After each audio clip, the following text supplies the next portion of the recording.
Good evening, everybody. Can you all hear me? Is it loud and clear?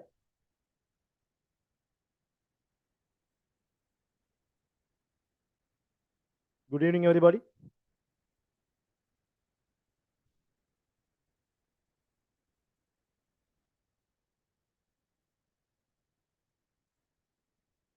Can you hear me? Is it loud and clear?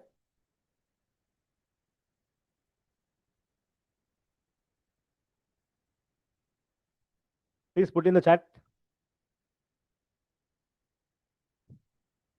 Is it loud and clear?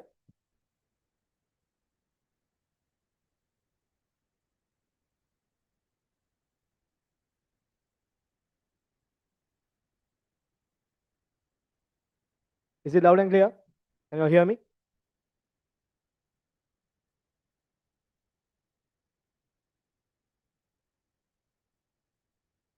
Right. Okay. So we'll maybe another 2 minutes. We will start. Okay. Another 2 minutes. We will start. Good evening. Good evening.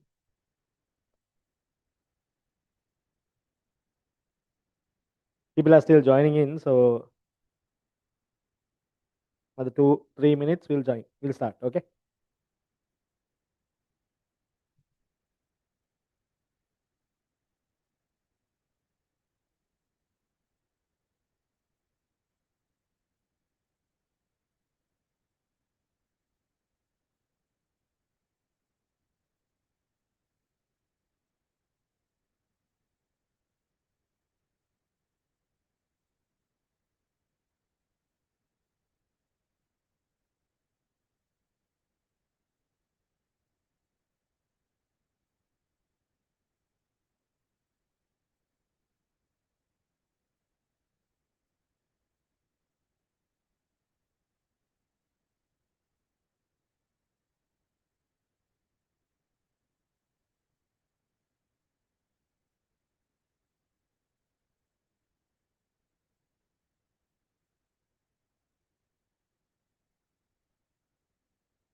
Right.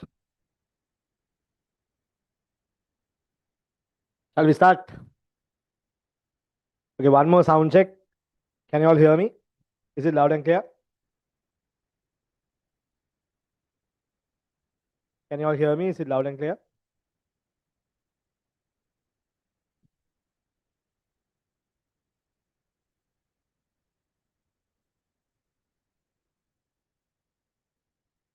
Can you all hear me? Is it loud and clear?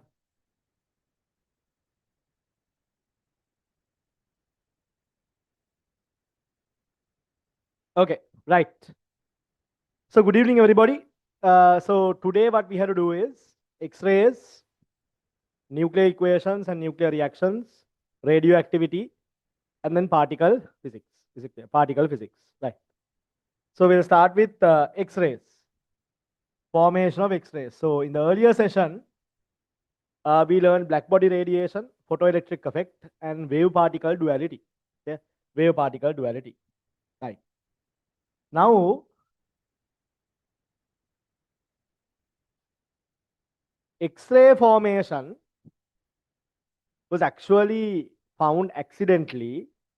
Anyway, radioactivity concept was found accidentally uh, by just keeping a few radioactive material together. They found out that the films got, or photographic films got, what do you call, corrupted.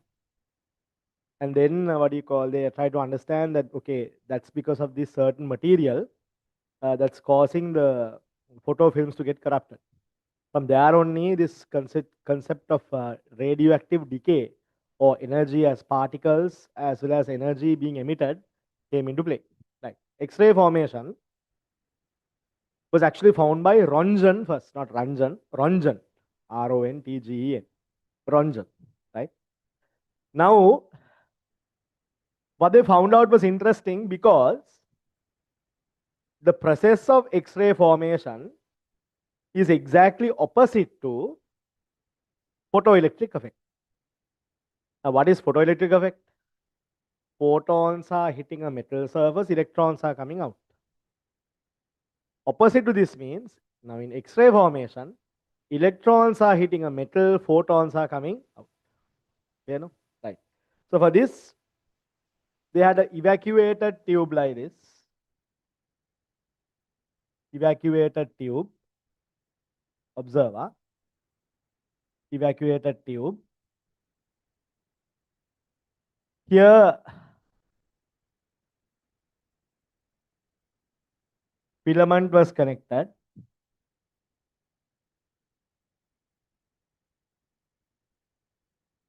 Filament was connected.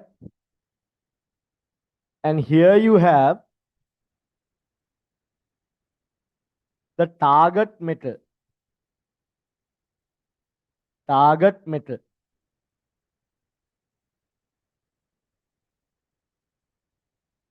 Oil cooled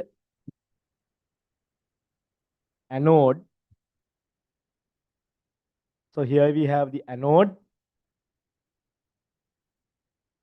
Here we have a cathode.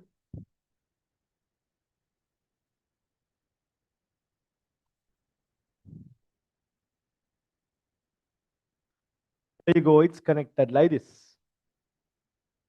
Between the anode and the cathode. Okay? Between the anode and the cathode. So cathode, anode, here high potential difference. High potential difference. Generally about 100 kilovolts. 100 kilovolts. 100 kilovolts means 100,000 volt. Okay? 100,000 volt. So here let's say the supply is E1. This supply is E1. Right. These all happens. You control the cathode current by this battery. So you control the cathode current by this battery. What happens is, when the filament heats up, here you have a filament. Here you have a filament. When the filament heats up, electrons are ready to be emitted. We call this thermionic emission. electrons are ready to be emitted. And when we apply a high potential difference, not a normal potential difference, but a high potential difference, these emitted high speed electrons or these emitted electrons will accelerate towards the target metal. So simple story, what's happening? The filament current or the cathode current will travel through the filament, heat the filament. Because of this high potential difference, electrons will start from rest and accelerate towards the target metal. Yeah. What will happen is these electrons will go and collide with the target metal, travel inside and come to rest. And instantaneously, photons will be emitted. Interesting. Photons will be emitted. So these are photons. These are photons being emitted. And they have found out the frequency of these photons are in the electromagnetic, spectrum, X-ray range. So therefore, they call this X-ray photons. They call this X-ray photons. If you look at this very carefully, one electron will emit one photon. One electron will emit one photon. One electron will emit one photon.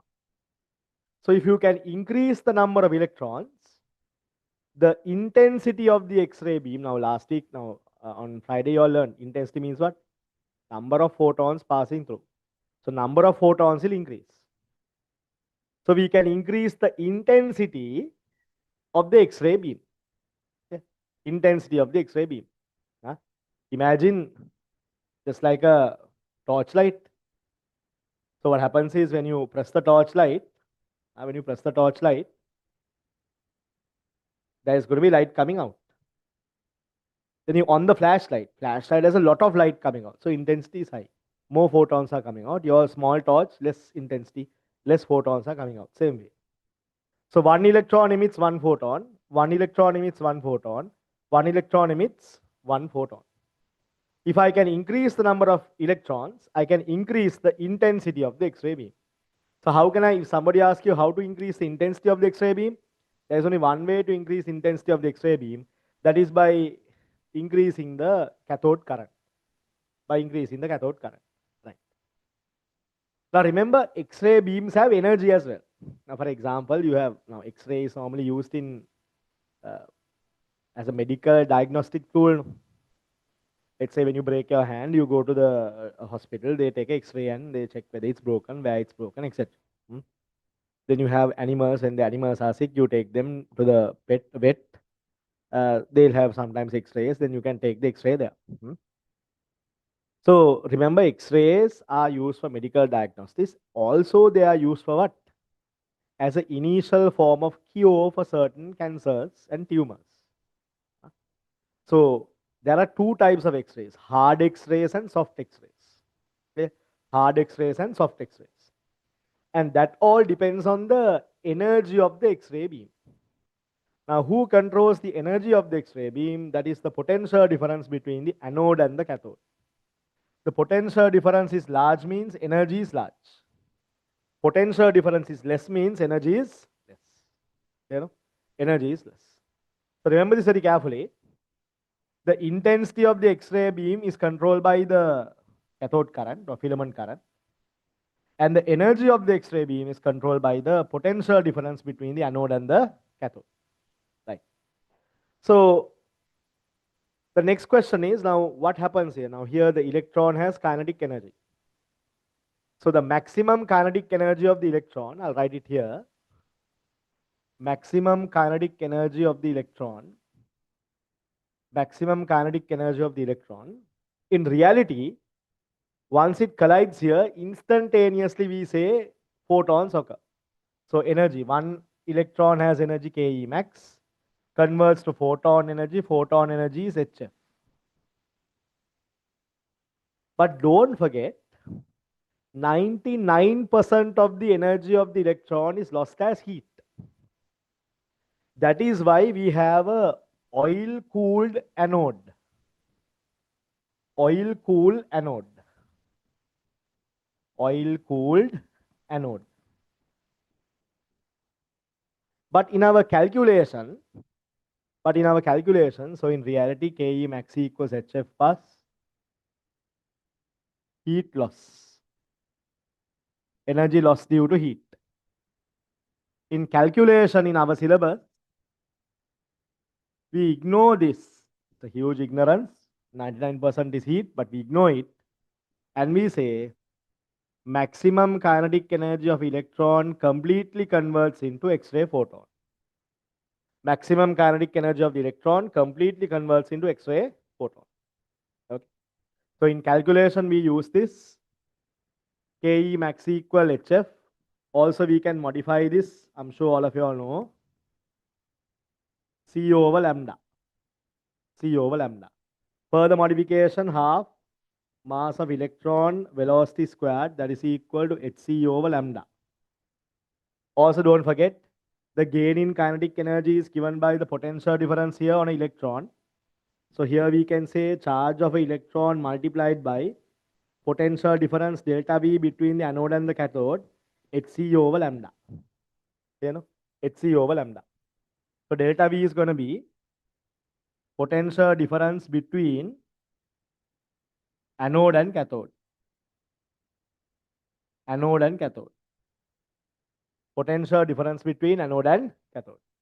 Okay, no? Right. And remember, this should be a vacuum.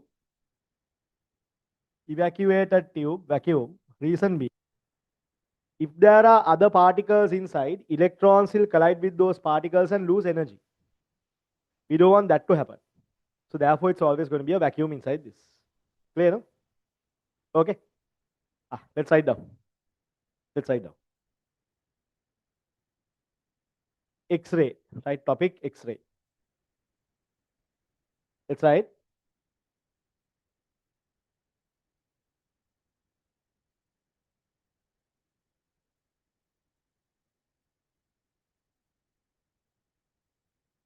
As shown in the figure, as shown in the figure below, as shown in the figure below,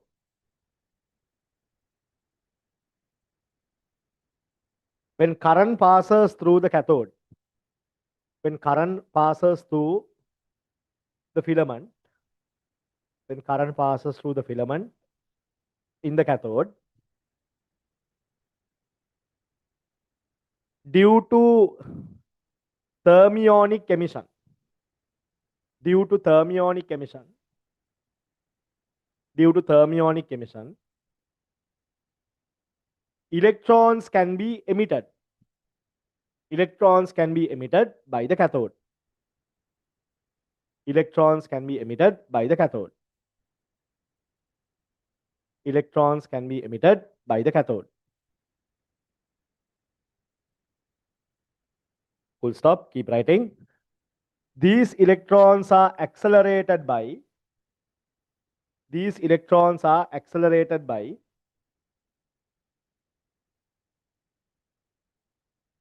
the potential difference between the anode and the cathode. The potential difference between the anode and the cathode. The potential difference between the anode and the cathode.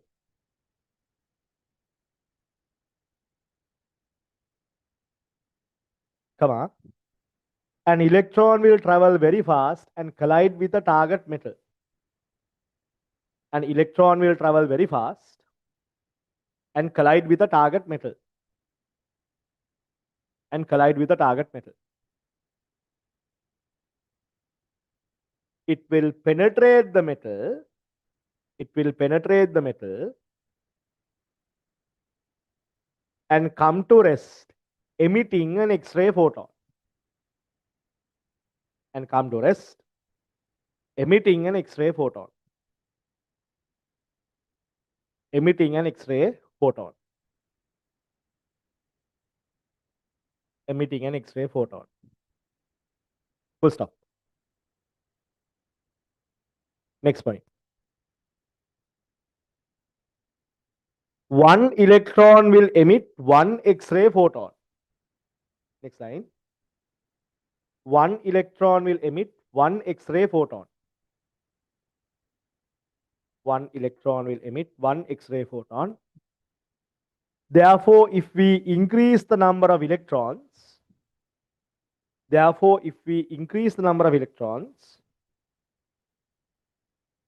we can increase the intensity.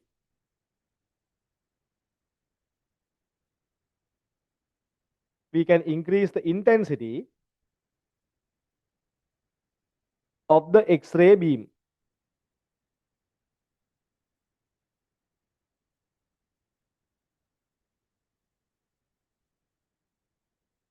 Of the X-ray beam.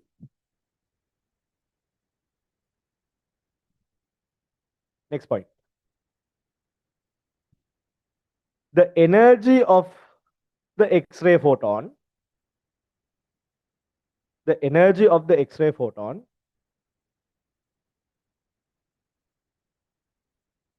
depends on the potential difference between the anode and the cathode.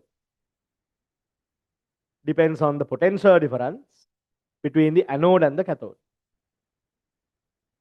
Depends on the potential difference between the anode and the cathode. Depends on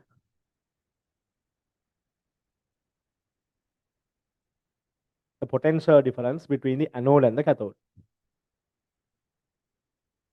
A high potential difference will give us a high energy X-ray photon. A high potential difference will give us a high energy X-ray photon.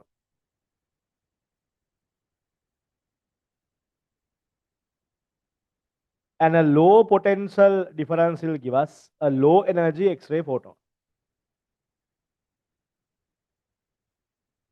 A low potential difference will give us a low energy X-ray photon. Right. Next point. Next point. 99% of the energy of the electron, 99% of the energy of the electron,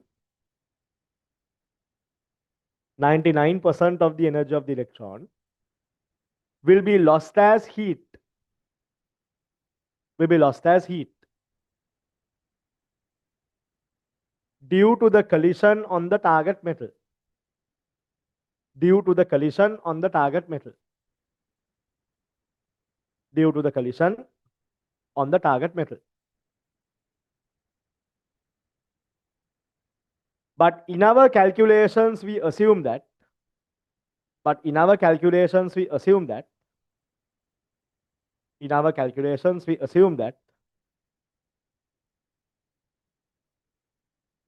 the kinetic energy of an electron, the kinetic energy of an electron completely converts into a photon. Completely converts into a photon. Completely converts to a photon. Without the loss in energy. Without the loss in energy. Without the loss in energy.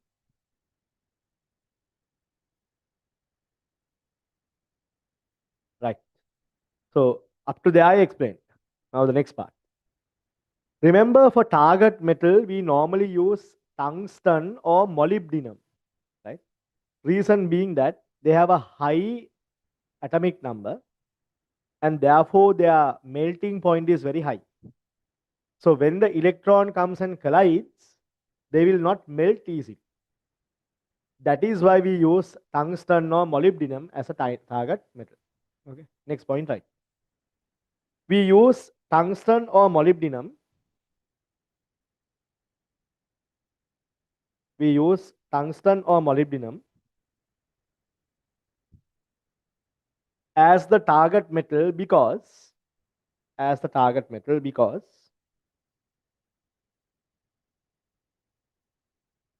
it has a high atomic number. It has a high atomic number. High atomic number. Therefore, the melting point temperature is also very large. Therefore, the melting point temperature is also very large. Therefore, the melting point temperature is also very large. This will stop the metal from melting when the electron collides. This will stop the metal from melting when the electron collides.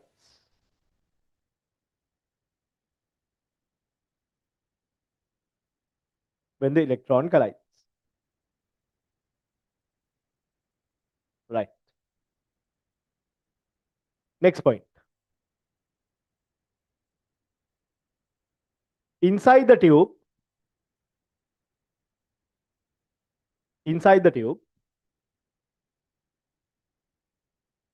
it is a vacuum. Inside the tube, it is a vacuum.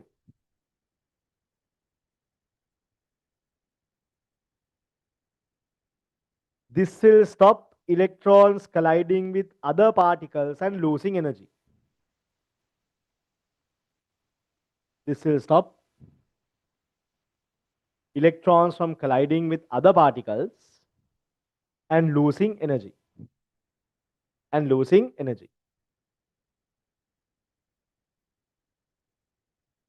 Okay, now? Right. Carefully draw this quickly. Write the equations down. Draw it quickly. Write the equations down.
If you're finished, indicate finished. Done? Okay. Right.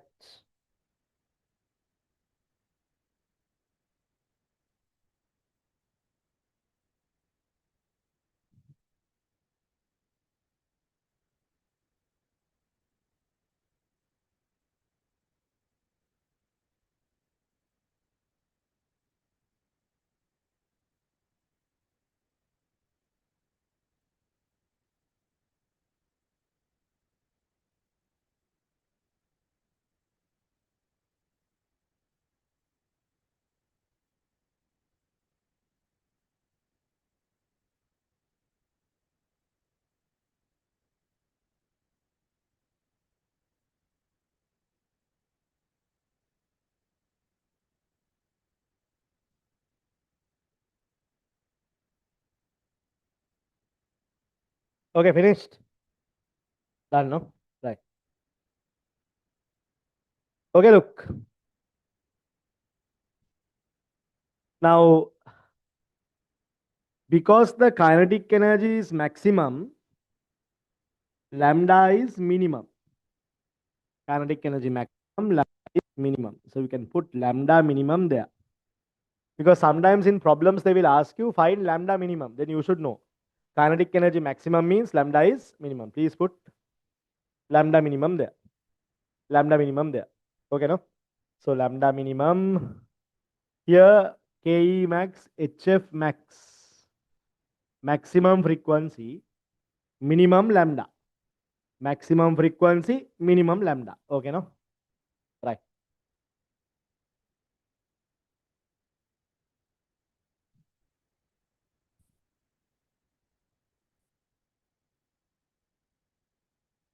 Okay. Right, let's move on. So this is your X-ray setup. Now, there's a very important curve. It is the wavelength intensity curve.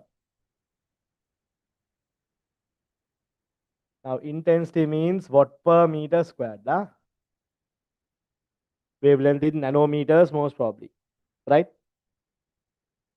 Now, the intensity, majority is continuous. Suddenly, there will be a spike like this. Suddenly, be a spike. You call them linear spectrum. The others are continuous spectrum. And there you go. So these two are called linear spectrum.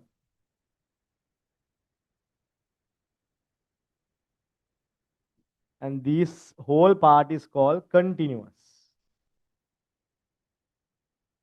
Continuous spectrum. Right? That means majority of the time, the with the wavelength, the emitted intensity is constant. But for certain wavelengths, there's a spike in the intensity, small spikes. In German, you call this Bremsstrahlung intensities.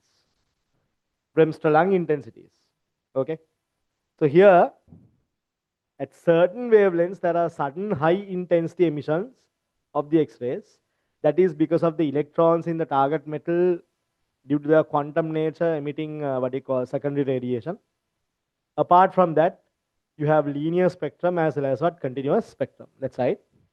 Consider the intensity wavelength graph. Consider the intensity wavelength graph. Intensity wavelength graph. We would observe a continuous spectrum as well as a linear spectrum. A continuous spectrum as well as a linear spectrum.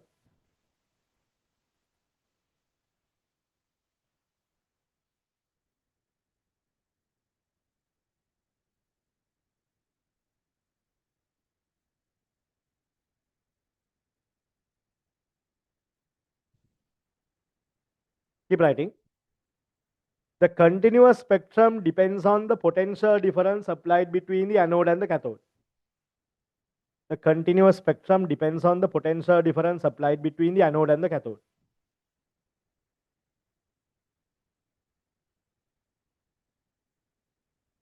While the linear spectrum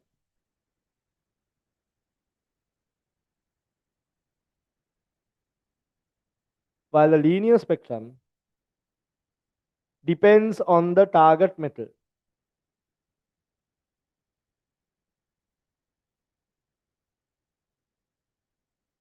Depends on the target metal. So these are due to secondary emissions which take place in the target metal. From metal to metal, it will change. Okay, no? Right. So intensity wavelength graph is given. Right. Quickly draw this. While drawing this, write subtopic properties of X-rays. Properties of X-rays. Properties of X-ray. Quickly draw this. If you are finished, then write quickly. Properties of X-rays.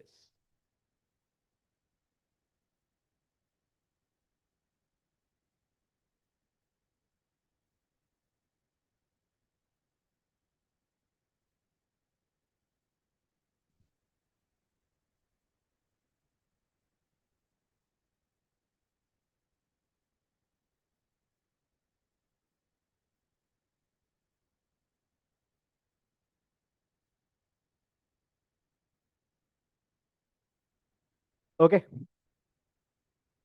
Right. Shall we write properties of X-rays? First one. First one.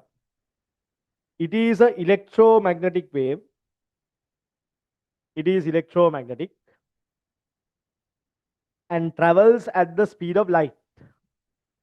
It is electromagnetic and travels at the speed of light. And travels at the speed of light in a vacuum.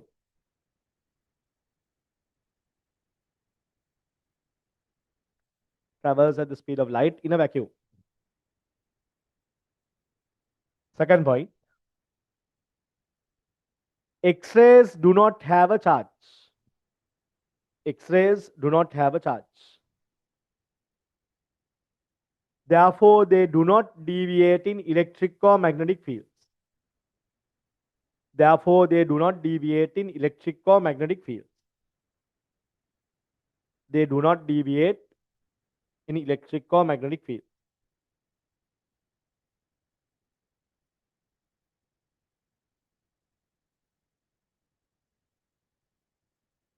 Next point. Depending on the energy of the X-ray photon, depending on the energy of the X-ray photon, it has a high penetration ability. It has a high penetration ability. It has a high penetration ability.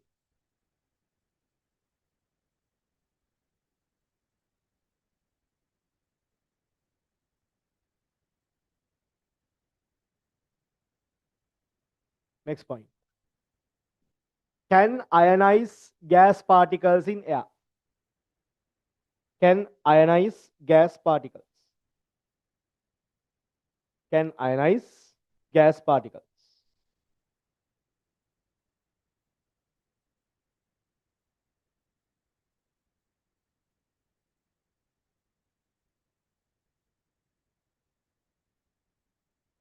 Next one. Fluorescent metal will glow when X-rays collide with them. Fluorescent materials will glow when X-rays travel through them. When X-rays travel through them. Fluorescent materials glow when X-rays travel through them. Sixth one. Sixth one. Can be used to produce photoelectric effect. Now, photoelectric means photons are knocking, electrons are coming out. So, X-rays can be used. Can be used to produce photoelectrons in the photoelectric effect. In the photoelectric effect.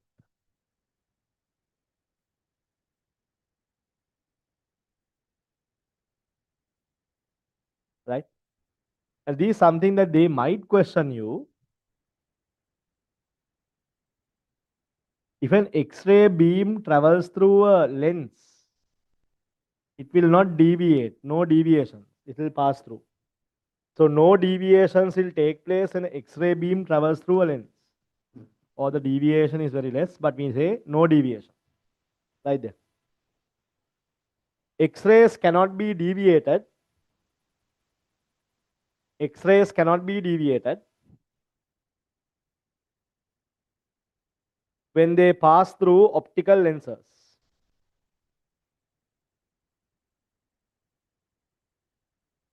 When they pass through optical lenses. Okay, no? Right? Okay. Then write users of X-rays. Now, these are all common sense questions. I'm just giving you all a small help. First one is used in medical diagnosis.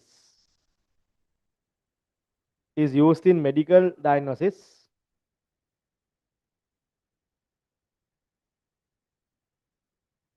To analyze fractures. To analyze fractures. Comma. Dental cavities. Dental cavities. Dental cavities.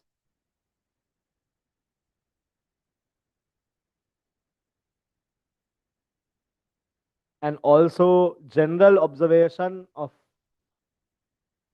the human body. That means now if your lungs are filled with, let's say, fluid, normally it should be clear, no? The lungs should be clear. Then you will see like a like a mist-like thing. That means your lungs are filled with what? Fluids. So these things can be observed using X-ray. Okay, no? Right. Next is in engineering. In engineering, we have something called non-destructive testing. Non-destructive testing. Now, if you go to Colombo Dockyard, in Colombo Dockyard, they make ships and boats. No? So when they make ships and boats, what happens? Some of the plates here are welded. Plates are welded. Welding is taking place. Some joints are rivet joints. I don't think they put rivet joints now, but let's say welding is taking place, riveting is taking place. So to check whether the weld is done perfectly. What they do is after they do the welding job in a particular section, they remove everybody away and they send a high-powered X-ray beam from inside the chamber. They start taking photographs. What we said earlier will take place. When X-ray beams go through a non-uniform or a defective weld, fluorescence will occur, like scintillation, like stars in the sky, like bulbs flashing will occur. So in the photograph, it will be there. So those things are defects. They will break it back again. They will break the weldment. You call it a weldment, and then they re-weld it back again. Understood? They will re-weld it back again. So they don't break the whole thing up. Just the locations where the defects are there, they'll break the, what you call, using a mechanical hammer or a thing, they remove the weldment and they will re-weld it back again until it's perfect. Is it clear? So we call that what? Non-destructive testing. Let's write. In engineering, we use it in non-destructive testing to check imperfections and defects. To check imperfections and defects. To check imperfections and defects. Imperfections and defects. Okay. Right. Third one, we use X-rays for spectral analysis. For spectral analysis, let's write that also. X-rays are used for spectral analysis of crystalline structures. Spectral analysis of crystalline structures. Spectral analysis of crystalline structures in different material. In different material. Right. What else? X-rays are also used for security purposes. Now you have scanners, ports, airports. Scanners are there. That's right. X-rays are used for security purposes. X-rays are used for security purposes. Okay, no? Right. Also remember, there is something called hard X-rays and soft X-rays. Hard X-rays have very high frequency. Very high frequency. And soft X-rays have low frequency. So this frequency is connected to the energy given. Energy means potential difference. So if you want a low frequency or low soft X-ray, reduce the potential difference here. If you want a hard X-ray, then you what? Increase the potential difference here. When they give X-rays as an initial form of cure for cancer, they will increase the potential difference here. The potential difference here is increased. But generally, let's say you're taking a normal X-ray or whatever, then the potential difference is very, very small. That's right. As a conclusion, to stand right. Hard X-rays have very high frequency. Hard X-rays have very high frequency. Hard X-rays have very high frequency, while soft X-rays have very low frequency.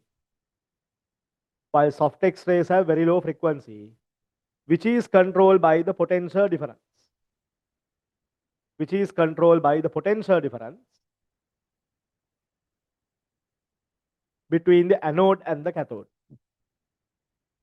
Which is controlled by the potential difference between the anode and the cathode. Okay, no? Right. Okay, like before we move forward, let's do a small example. Let's do a small example. Write this down. Write this down. An X-ray tube. An X-ray tube has a potential difference of 10 to the power 5 volts applied between the anode and the cathode. 10 to the power 5 volts applied between the anode and the cathode. Find the wavelength of the X-ray beam emitted. Find the wavelength of the X-ray photon emitted. Find the wavelength of the X-ray photon emitted. So I'll give you all a small start, quickly do it. So what's the theory? Maximum kinetic energy equals HF max. Maximum kinetic energy is given by charge of an electron into potential difference. Remember, we are applying this only for one electron. They want the wavelength means C over lambda minimum. So lambda minimum equals Hc divided by E times delta V. So now Planck's constant you can substitute 6.6 10 to the power minus 34. Speed of light in vacuum 3 10 to the power 8 divided by E is charge of electron 1.6 10 to the power minus 19. Potential difference here is given 10 to the power 5. Simplify this, you can get your answer in meters. If you want, you can convert them to nanometers or whatever. So 1.24 10 to the power minus 11 meters. That is the minimum wavelength emitted. Minimum wavelength emitted. Write down the ones who need it. Write down the ones who need it.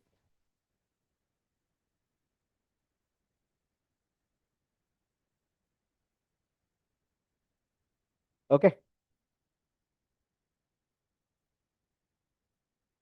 One more example, you all can do it. One more example, you all can do it. That's right. The X-ray wavelength emitted, the X-ray wavelength emitted, the X-ray wavelength emitted is 2.1 10 to the power minus 11 meters. 2.1 10 to the power minus 11 meters. Find the potential difference applied between the anode and the cathode.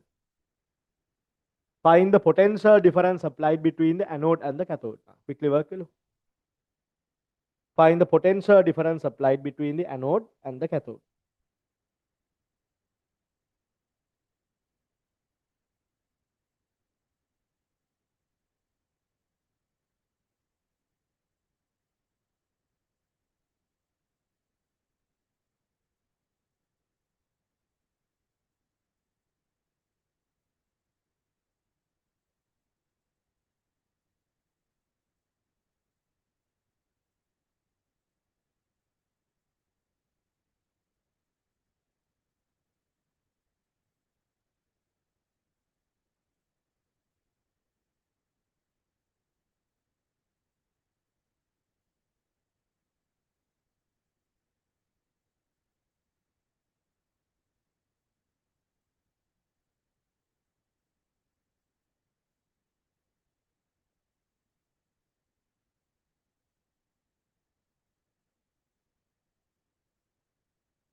Finished?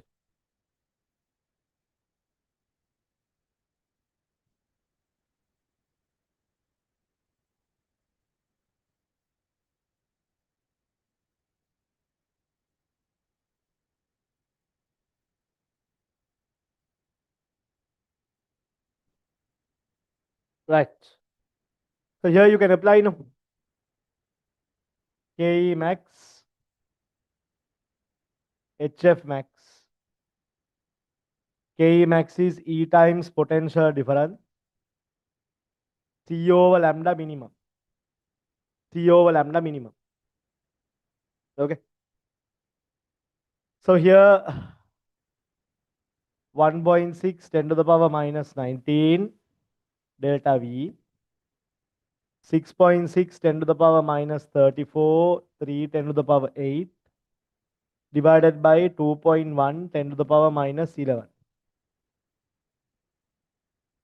From this potential difference you can find. Potential difference in volt you can find.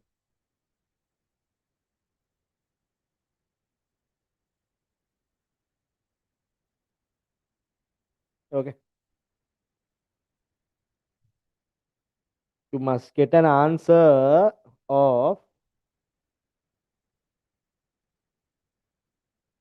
59 kilovolts. See whether you got this 59 kilovolts. Something very close to this you will get.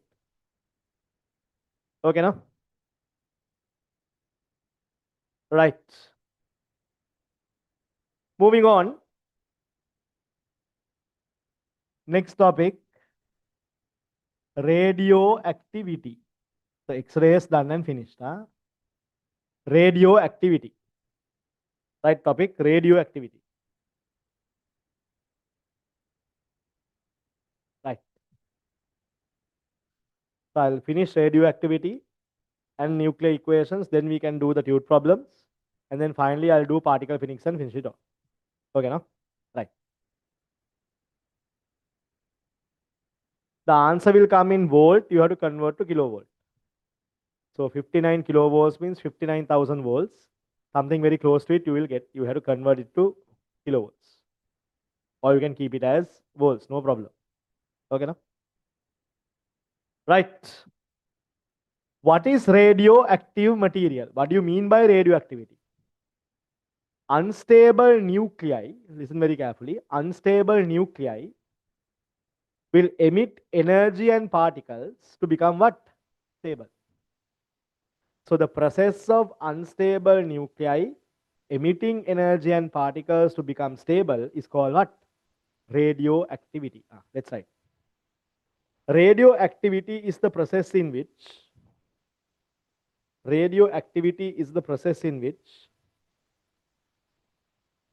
unstable nuclei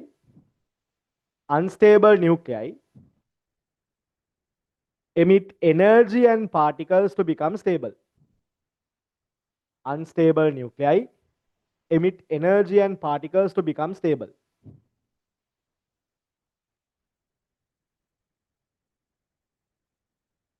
So nuclei, yeah, nucleus.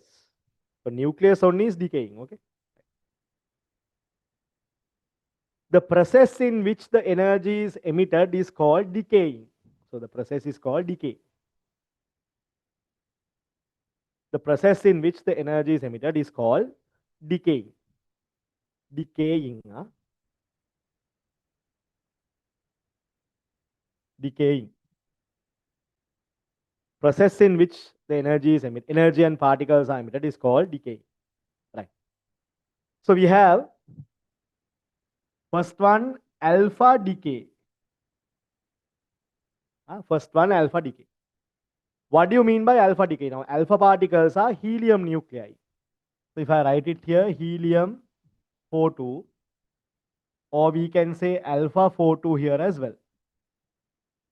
So how do you write this chemical equation or basic balance equation? Let's say there is an unstable nuclei. Mass number is A, atomic number is Z. Because there are ICD students here, I'm reminding you all again. This is mass number. Remember, mass number is the mass of the nucleus. This contains what? Nucleus contains protons and neutrons. Yeah, protons and neutrons. This is atomic number. Atomic number, some people also call this proton number. Proton number. Remember, number of protons equals number of electrons, usually. So number of protons equals number of electrons. Proton plus neutron is your mass number, right? Now, if they indicate a alpha decay, what we will get is a resultant new atom. You call that the daughter nuclei. Now, don't ask me why they call this daughter nuclei. Why can't they say son nuclei? So, these called daughter nuclei. Right. Now, here, once they decay, once the particles decay, alpha particle decays, the remaining should balance. Here, A minus 4. Here, Z minus 2. I'll put the Z like this. Z minus 2. Right? So, if I add these two up, the mass number is, as a whole number, equal. When you go to decimal places, this will change. We'll talk about it later in nuclear equations. But mass number here, mass number totally same, mass number is balanced. Clear? And let's say there'll be a small energy release as well. So alpha decay is this. Alpha decay is when helium nuclei are emitted. That's right. Alpha particles are positive charges. Alpha particles are positive charge particles. Alpha particles are positive charge particles.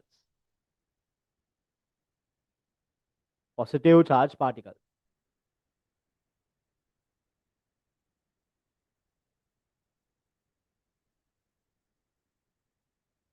They are also known as helium nuclei.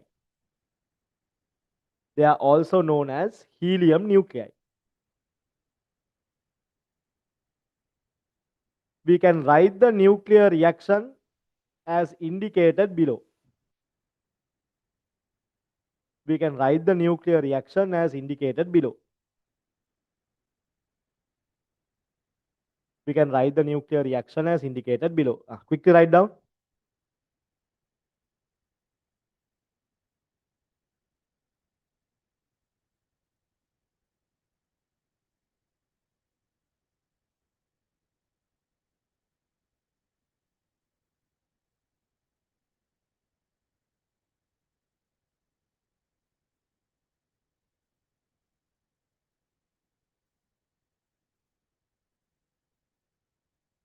Have you finished? Quickly.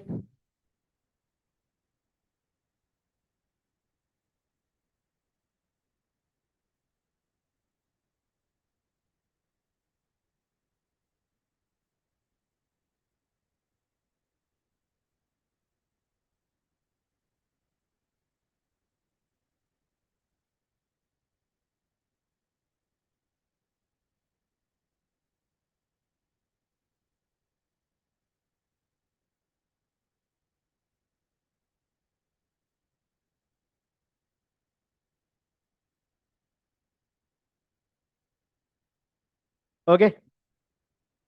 Right. So if I write an actual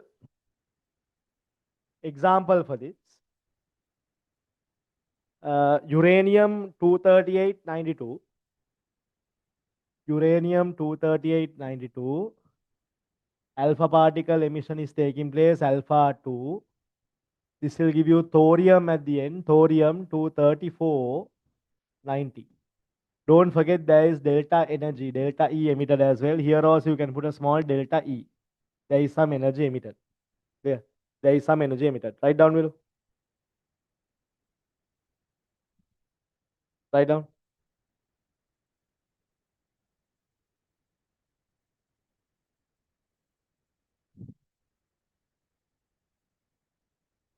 Okay. So these are real example. Huh? Real example.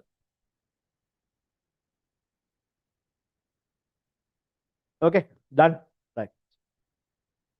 Then we have beta decay.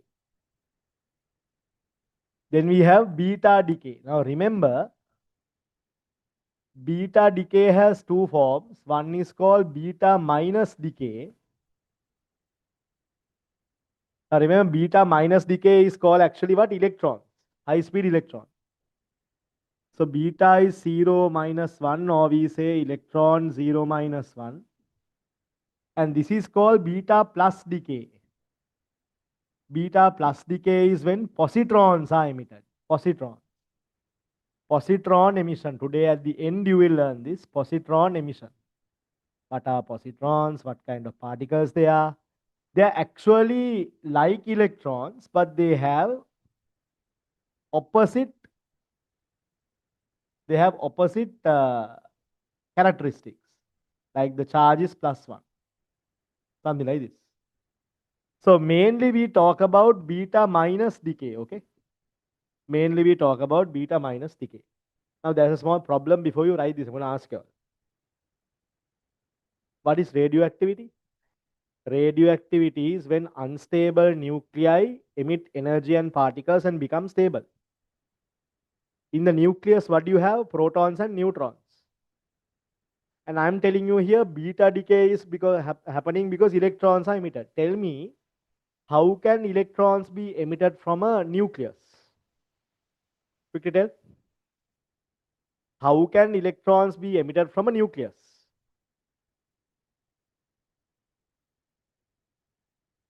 How can electrons be emitted? Tell me. You're in the last part of your A-level study by now.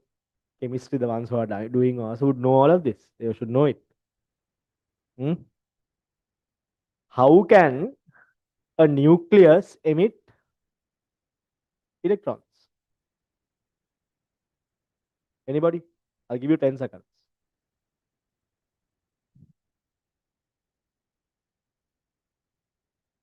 No one? These what happens. Inside the nucleus, a neutron will break into a proton and an electron. A neutron will break to a proton and an electron. Proton positive charge, electron negative charge, joining together you have a neutron. So neutron will break into a proton, electron. Electron is emitted, proton will remain. Electron is emitted, proton will remain. Okay?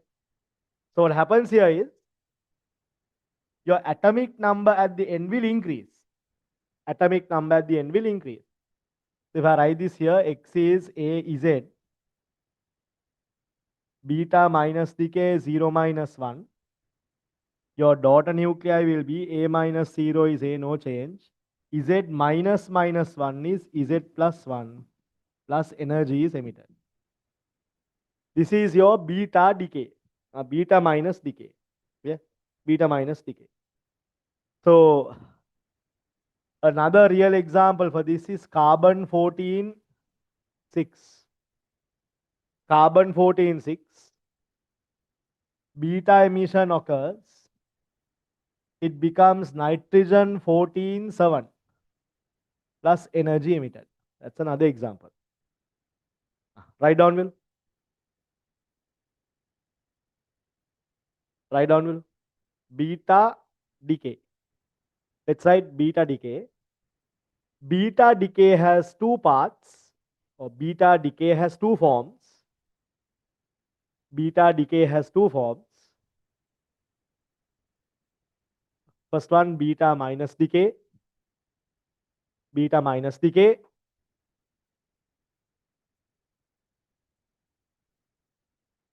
Next one is beta plus decay. Next one is beta plus decay. Positron emission. Positron emission.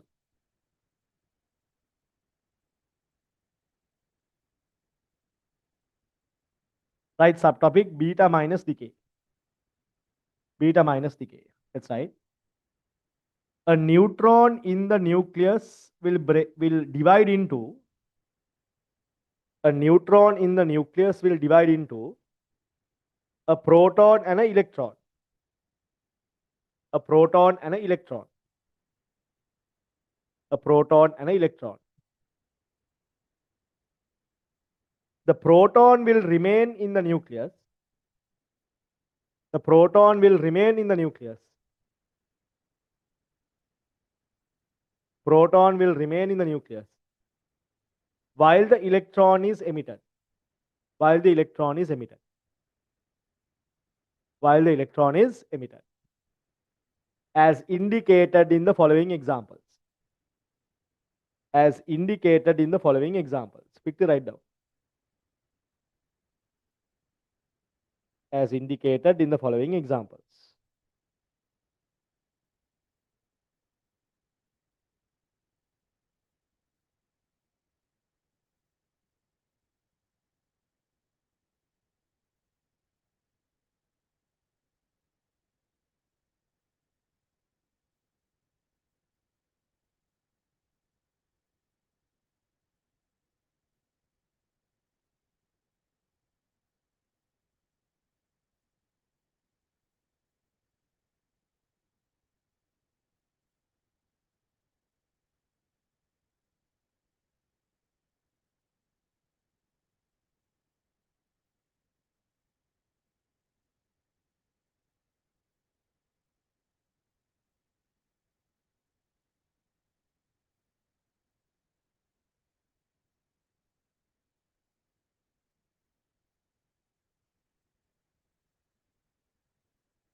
Okay.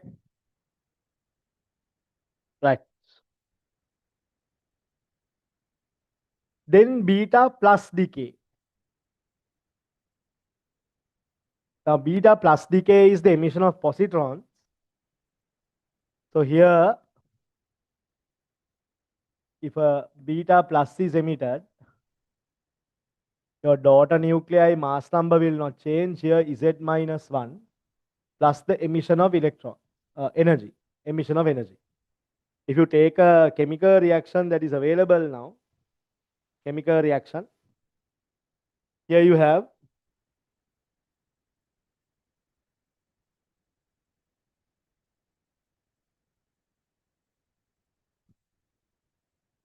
nitrogen isotope, you will get carbon isotope plus delta E. That's right. Beta plus decay. Beta plus decay.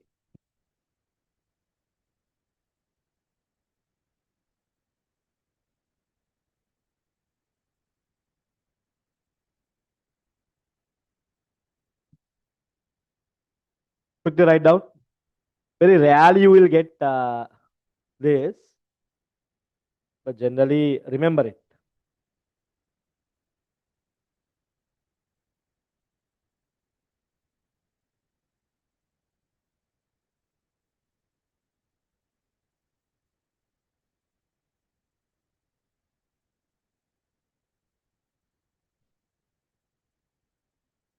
Okay.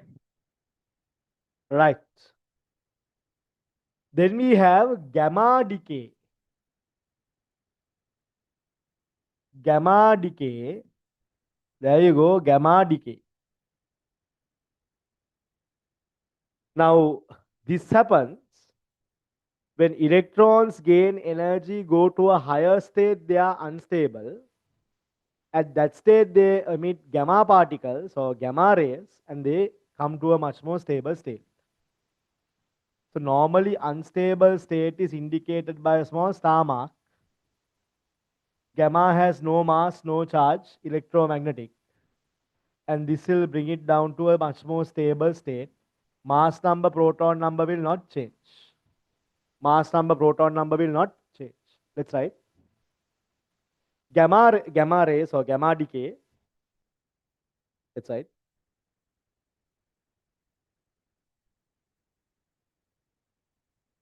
When an electron exists in an excited state, when an electron exists in an excited state, it will emit gamma rays to become stable. It will emit gamma rays to become stable.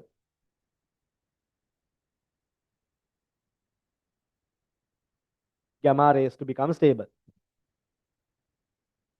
Right down.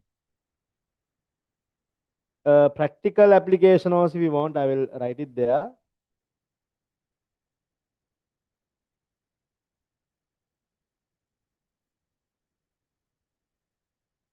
C12.6 excited state. This star means excited. Huh? Excited state.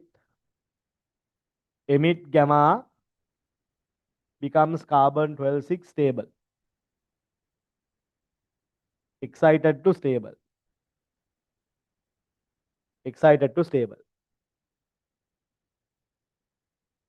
Right? So if you check and see, there are loads of equations like this, but this is just for your knowledge.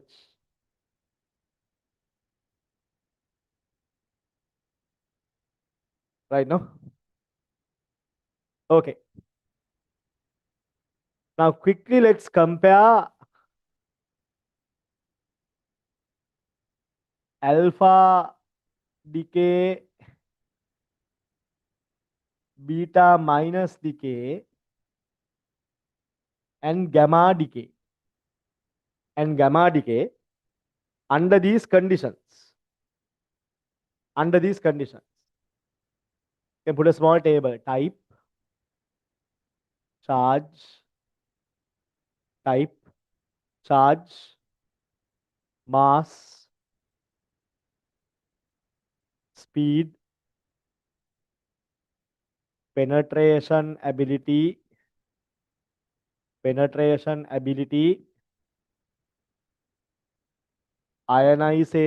ability. Ionization ability. Have a small table like this.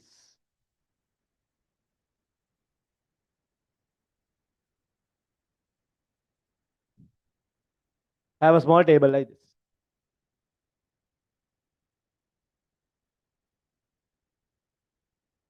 Right. So what's the type? You can write here. Helium nuclei. It's a helium nuclei. Beta, high speed electron. High speed electron. Gamma, electromagnetic wave. Electromagnetic wave. Charge, positive charge. Beta minus, negative charge. Gamma, no charge. Gamma, no charge.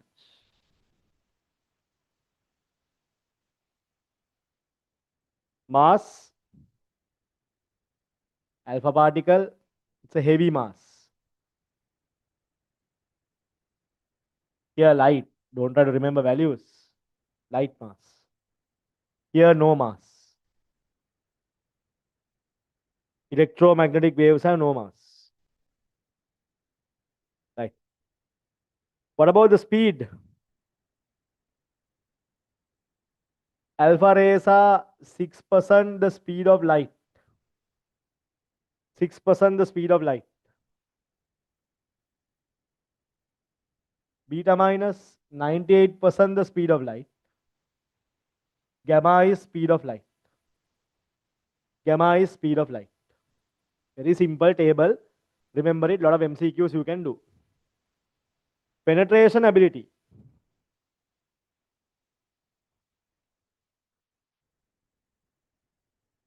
Low penetration ability. They are low penetration ability. Beta minus medium penetration ability. Gamma is high penetration ability. So alpha decay, alpha particles. Normally with aluminium sheet, you can stop. With the aluminium sheet, you can stop. If you want right there with aluminium, we can stop it. Beta with a thick cardboard, we can stop. Beta minus with a thick cardboard, we can stop. Gamma to stop, you need concrete. Lead chamber or concrete. Lead chamber or concrete. Okay. Right. Ionization ability high. Here medium. Here it's actually very low. Very low. So there you have a small idea behind alpha, beta, and gamma rays, how they behave. This table is important. No need to remember values, but remember the what you call properties or type. Quickly write down.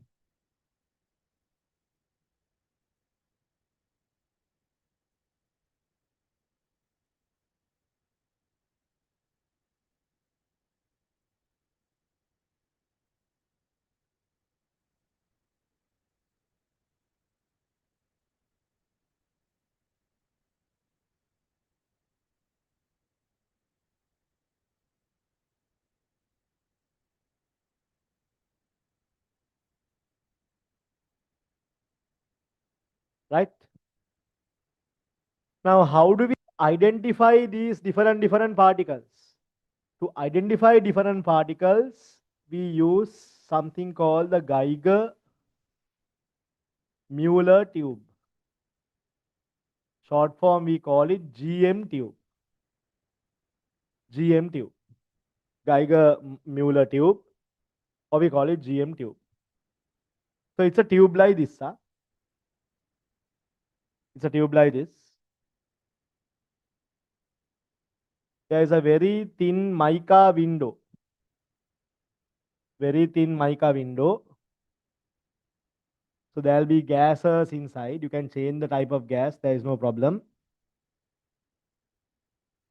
That's the anode there. That's the anode there. So the middle one has a glass crystal and also has an anode. Okay. It's called an anode. Here next one connected there and it's going to be grounded. Yeah. It's going to be grounded. So here we normally ground this. Ground this. Okay. That is technically grounded. So from here, these all happens. The alpha particle, let's say alpha particle comes in. Alpha ray comes in. It will ionize the gas inside. Why? High ionization ability. Ionization means breaking into positive ions and negative ions. So this negative ions means electrons. Electrons will rush towards this positively charged anode. Electrons will rush towards this positively charged anode. Positive charges will go towards the cathode. The tube is the cathode. And quickly grounded. It's grounded. Yeah. So what happens is these are tube, three-dimensional. Electrons will come in all directions here. When they come, they will knock out with other gas particles. So even secondary ionization takes place, more ions are formed. Then those go and collide with other atoms forming more ionization. Like this, there's an electron rush of electrons coming in. This rush of electrons that come in, it's like a electric pulse. The rush of electrons, now this rush of electrons rush in and they send this particular, what you call, charge. And as this charge travels, electrons are coming in. Suddenly charges are emitted. Okay? Sudden charges are emitted, creating this electric current inside the circuit. Okay? Creating electric current inside the circuit. Now, if you can connect this into a small counter, you will see spikes like this. Small spikes like this. Okay? Very small spikes. The spikes indicate the decay. By counting the number of spikes, we can say so many electrons have decayed. And we can identify the particle. So here, that's the anode. Surrounding is the cathode. All positive charges are grounded. Electrons will rush towards this, creating a sudden surge of current. That sudden surge of current is the electric pulse. Sudden surge of current is the electric pulse. Electric pulse. Okay, now. So these are thin mica window. Thin mica window. That's right. To identify alpha, beta, gamma,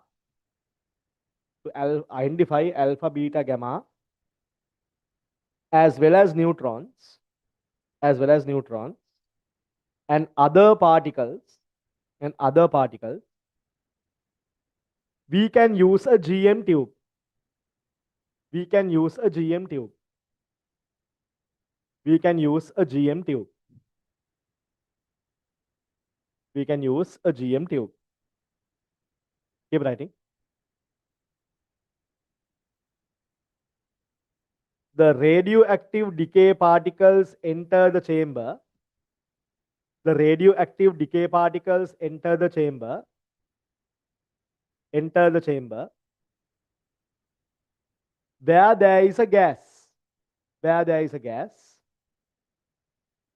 Where there is a gas. And it will ionize the gas. And it will ionize the gas. It will ionize the gas. The electrons will rush towards the anode. The electrons will rush towards the anode. And the positive charges travel towards the cathode. And the positive charges travel towards the cathode, which is grounded. Will travel towards the cathode, which is grounded. Full stop. Full stop. As these electrons rush in towards the anode, as these electrons rush in towards the anode, as these electrons rush in towards the anode, they will collide with other gas particles, causing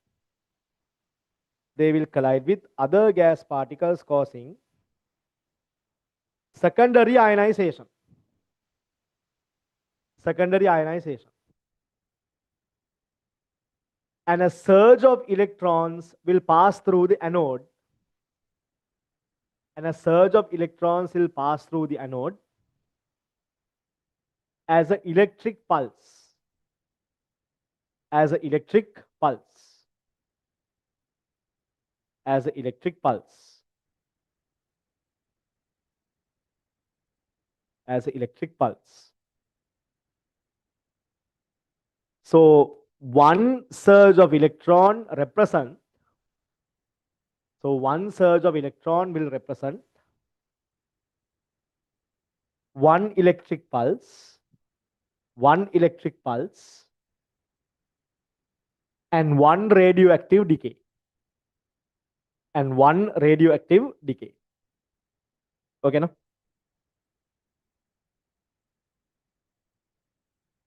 Keep writing. By counting the number of pulsars,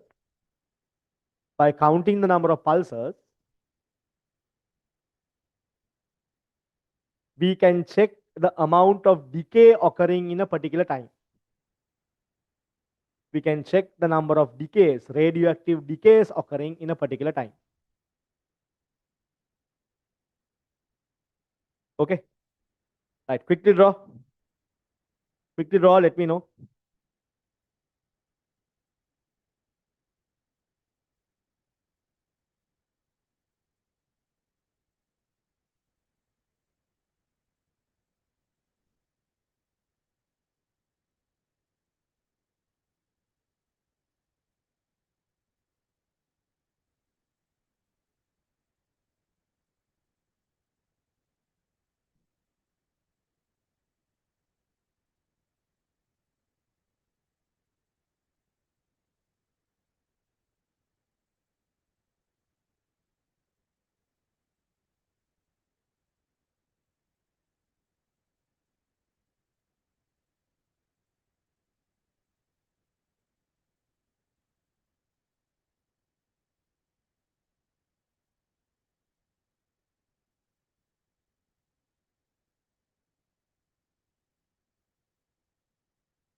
right?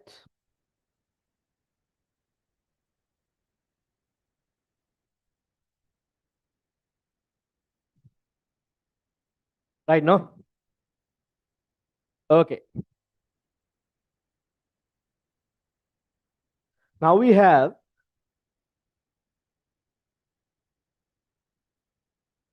radioactive decay. These are they have found out. These are they have found out. So if you consider, I'll keep the curve here.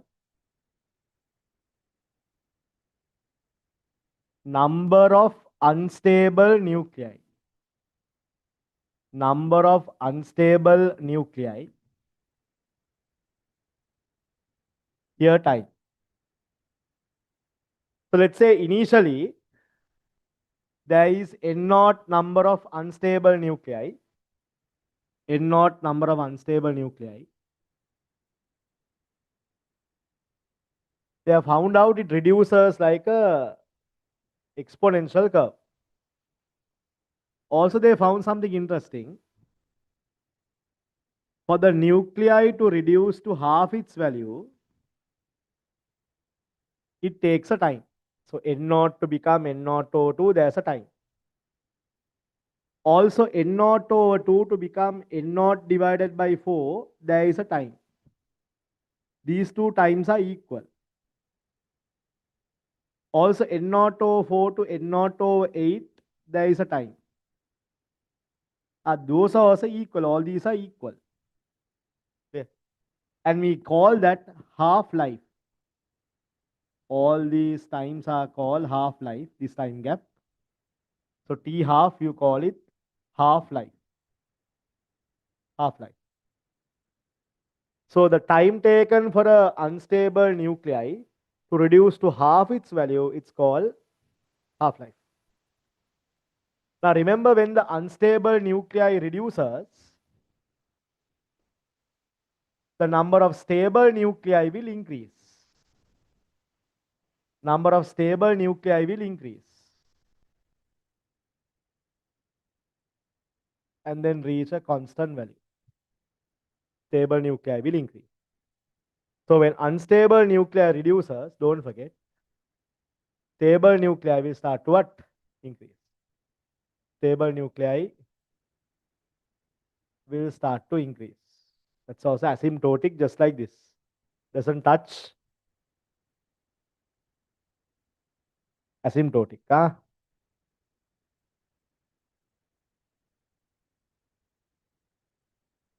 Like this. Okay, now let's write. Consider the following curve. Consider the following curve where unstable nuclei will emit energy and particles. Where unstable nuclei will emit energy and particles to become stable. To become stable.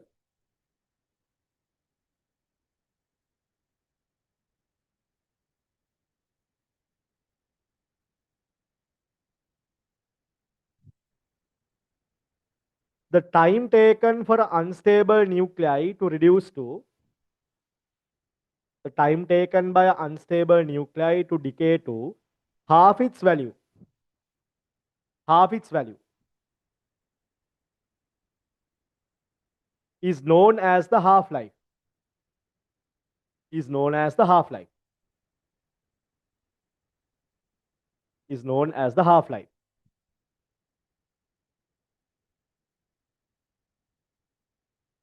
And is represented in the following diagram. And it is represented in the following diagram. Keep writing. When the unstable nuclei reduces, when the unstable nuclei reduces, the stable nuclei will increase. The stable nuclei will increase. Stable nuclei will increase.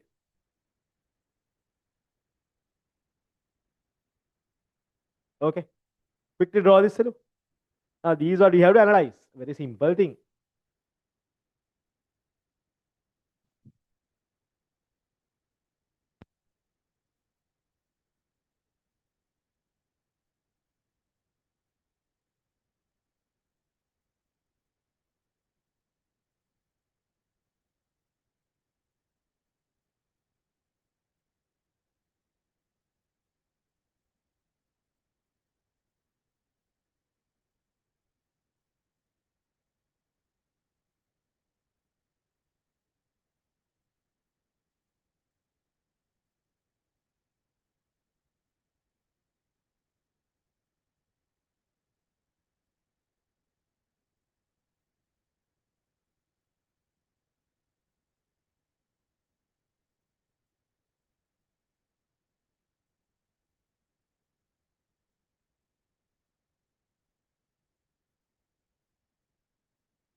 Okay. Clear? Right. Now let's look at this very carefully. Yeah?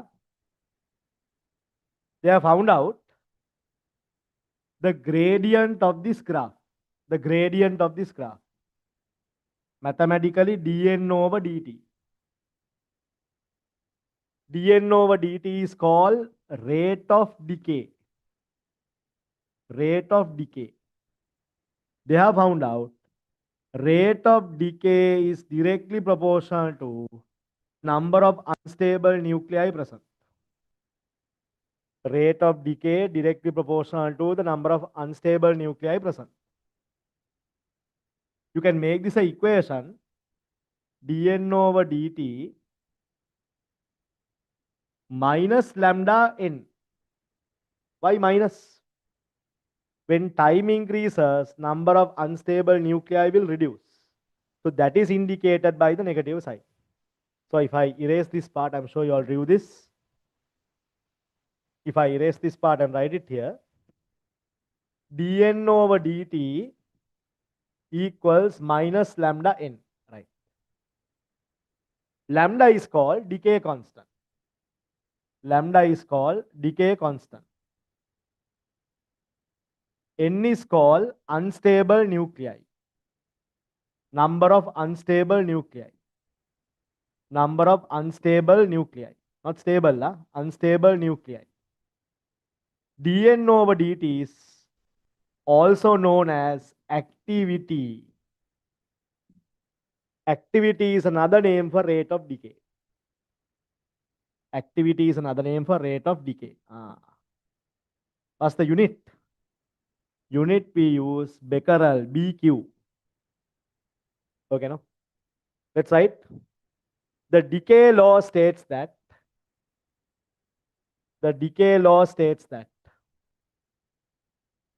the rate of radioactive decay, the rate of radioactive decay is directly proportional to the number of unstable nuclei present. Is directly proportional to the number of unstable nuclei present. Number of unstable nuclei present.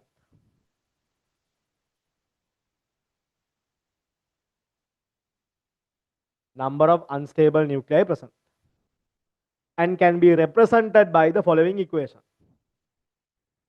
Can be represented by the following equation. Quickly write down, Will.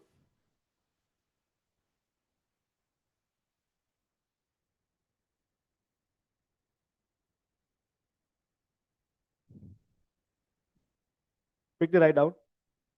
In a little while, this part is over, so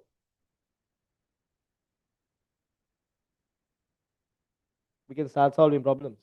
Very simple section.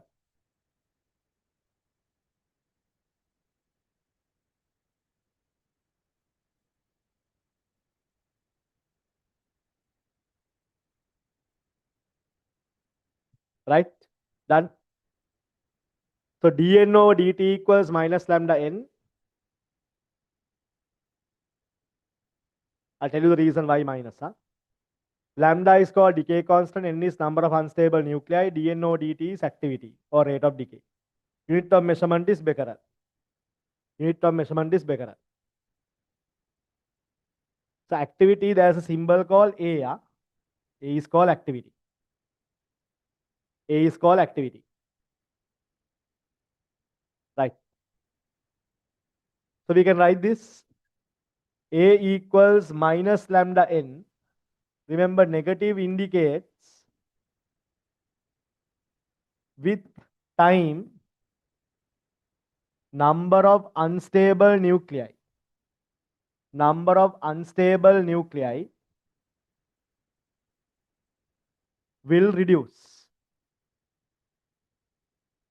So we take the magnitude. A is lambda n. A is lambda n. Remember, there is a small integration involved for these proofs, so you don't need to remember those. You didn't need to know those. Half-life is given as ln2 log 2 means to the base e divided by lambda. That is about 0.693 divided by lambda. Sometimes people say approximately 0.7 over lambda is half-life. Okay. So if I put half-life in days, lambda will be per days. If I put half-life in second, lambda will be per second. If I put half-life in hours, lambda will be per hour. So this was normally in calculations they will give, but some are boxing. So we can use the magnitude here and half-life equation here. Write down. The activity and its half-life is given by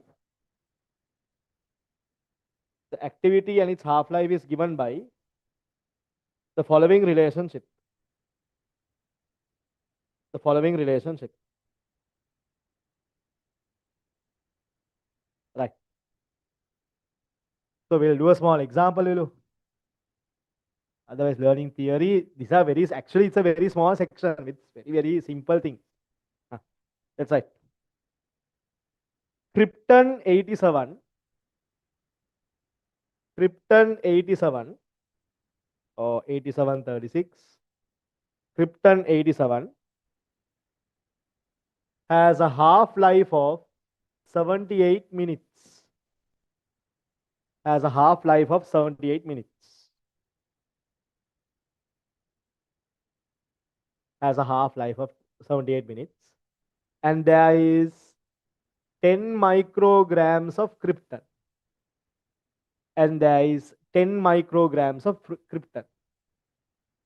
And there is 10 micrograms of krypton. Avogadro number, normally you put 6.022, I'll just put 610 to the power 23 mole. Avogadro per mole. Avogadro number is given. Roman number 1. Find the number of nuclei in the krypton sample. Find the number of nuclei in the krypton sample. That means how many atoms are there. Now here one Avogadro number means, or Avogadro number is for 1 mole, how many nuclei is there? For 10 grams, how many nuclei you can find it. Find the number of nuclei present. Roman 2, find lambda. Roman 3, find the activity. Roman 3, find the activity. Roman 3, find the activity.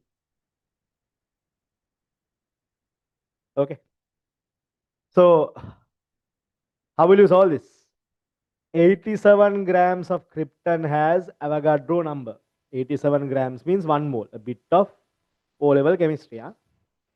87 is the mass number. 87 grams of krypton has 1 Avogadro number or Avogadro number of particles. So I hope you all wrote this. We'll go to the next page. Finish. So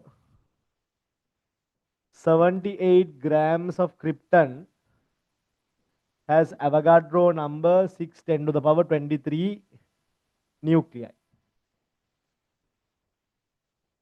1 gram of krypton, how much? 1 gram of krypton, 610 to the power 23 divided by 78 nuclei. Here they are asking 10 microgram. 10 microgram of krypton means here's 1 gram has so much. 10 microgram means you multiply 10 minus 6 microgram. From this you can get the number of nuclei. 6 divided by 78. Actually you can divide it. No? 6 divided by 78. 1 divided by 1 over 13. Simplify here, minus 5. 10 to the power, how much? 18 nuclei. So we have found Roman 1 answer. Quickly do it. I'm doing this specially for the IT students who have forgotten this. Other people, of course, know all of this. Huh?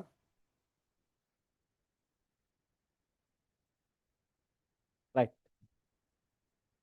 Then Roman 2, what is it?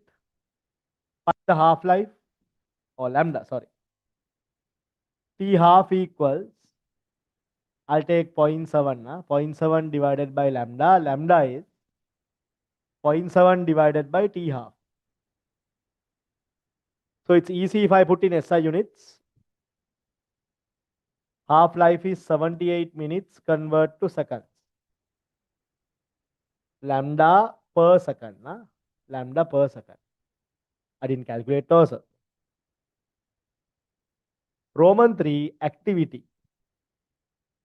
Activity is lambda n. Lambda you are giving in SI system per second 0.7, 78 into 60. Number of nuclei 1 over 13, 10 to the power 18. 10 to the power 18. Simplify and get the activity. You will get your activity in becquerel. Actually, lambda unit is per second. Here no unit. So per second is the answer. But activity we put in to remember Henry Becquerel, BQ.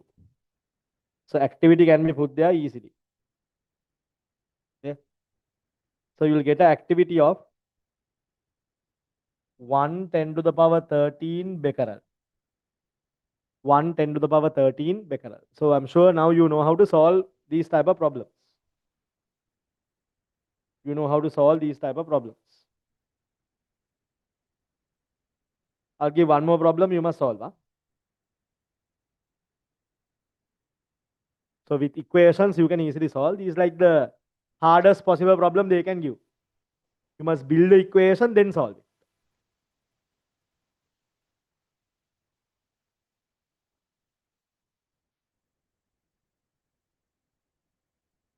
Write down the ones who need it.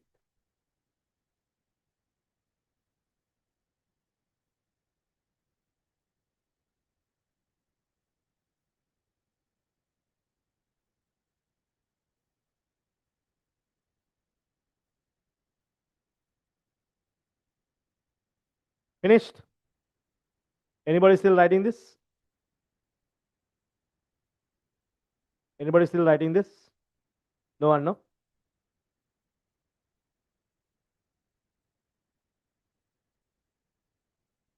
Okay. Right. Write the next example. Radium 22688. Radium 22688 has a half-life of 1600 years. That's why you can see radium is half-life is very high, very highly radioactive. Half-life of 1600 years. And there is 3 10 to the power 16 nuclei. 3 10 to the power 16 nuclei present in a sample. Present in a sample. Roman 1. Find the decay constant. Roman 2. Find the activity. Do it in SI system. Huh? Find the decay constant. Find the activity. Find the decay constant. Find the activity. Okay.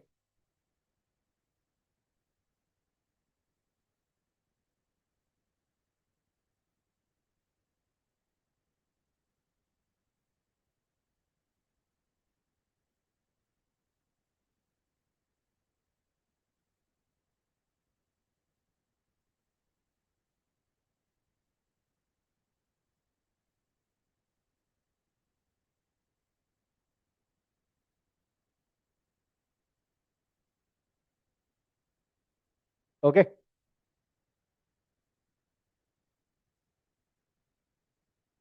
So how do you find lambda? So lambda is 0.7 approximately divided by half-life. 0.7 half-life years. For 1 year, how many seconds? So 1 minute will have 60 seconds. 1 hour, 1 day, 1 year, we assume 365 days. There you go. So many seconds. Lambda can be found here in per second. Huh? Lambda can be found in per second. So if I do the calculation, 1.4 10 to the power minus 11 per second. Then what is the activity? Activity magnitude lambda n. 1.4 10 to the power minus 11. Number of nuclei 3 10 to the power 16. Simplified. 4.2 10 to the power 5 becquerel. 4.2 10 to the power 5 becquerel. Okay, no? 4.2 10 to the power 5 becquerel.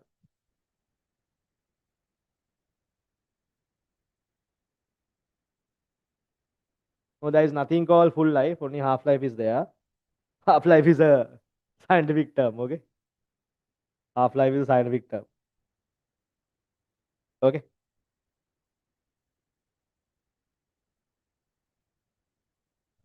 Right. So now you know how to calculate this. It's a very simple calculation, but only thing is, now these were, you have to be very careful. Theory is simple. Calculation, be careful when you do the calculation, you might get it wrong. Be very careful in the calculation. You must use the logbooks. Right. Now this radioactive decay curve is there. Where do we apply this? Now, for example, radioactive therapy for cancer patients, for patients with thyroid issues. They inject a sample, or you normally call it a dye. They inject a sample to the thyroid gland, allow it to settle. Then after some time, they take the sample back from the thyroid gland and they'll check and see whether the thyroid gland is functioning or not. Normally, they use a radioactive isotope called iodine. Iodine, have you heard? They use that, especially for people with thyroid issues. You have different types of thyroid issues, hypothyroidism and hypothyroidism, loads of what you call thyroid issues. Thyroid gland is very important for your function. If the thyroid gland doesn't function, you're going to have a huge amount of problems. You know, that is one. Next is something called carbon dating, not the dating that you're thinking about. Carbon dating is something that they give a small carbon timeline. So if you take our bones, made of carbon, calcium, you have carbon as the finite element, they will start decaying. Normally, carbon or C12 or C14 decay is about 5,000 to 6,000 years. 5,700, let's say approximately 6,000 years. So for carbon to decay to half its value, it will take about 6,000 years. So this can be used to check and see how, let's say, for example, now these days in Jaffna, I think they are, in Manni, they are digging and finding graves and they're checking how long this happened. So they can take a carbon sample, carbon dating. They scrape some carbon, they put in a small dish and they send the process called carbon dating. When they do that, they can see how long ago this person actually died. Now they have found out dinosaurs. They are then using carbon dating. They can check how long ago this has what this fellow died or was living or when he died. So it will give an approximate time region of when what the thing happened or the event happened. And not only for dead animals, for even for pottery, what do you call wood. From this, they can tell how long ago civilization has taken place. For example, Egyptian mummies. Now, Egyptian mummies, they have found out now King Tutankhamun, how long ago he died, under what circumstances he died. All of this they can find using what? Carbon dating. Okay, now let's write. Applications of radioactivity. Applications of radioactivity. Applications of radioactivity. First one,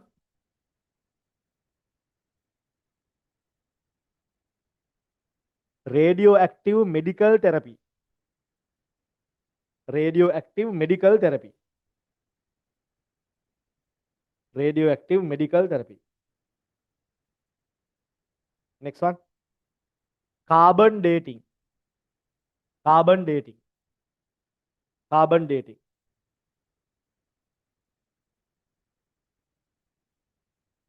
Next one, sterilization of food. Sterilization.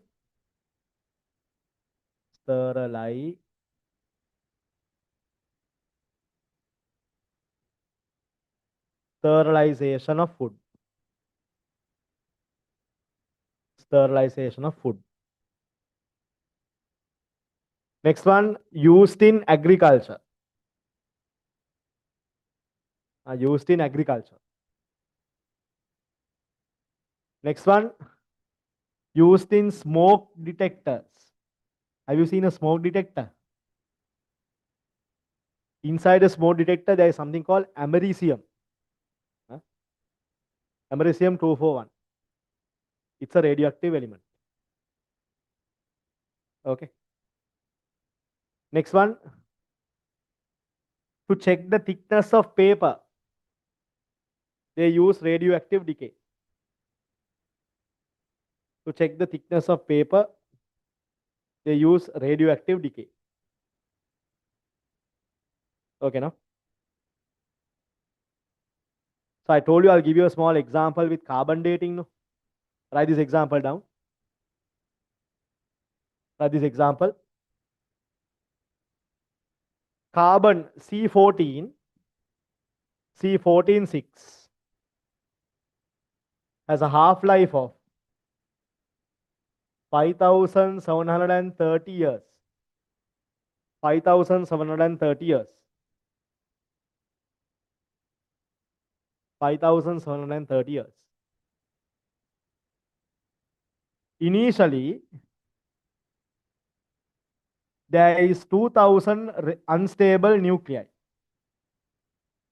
There is 2,000 unstable nuclei of carbon 14. Of carbon 14.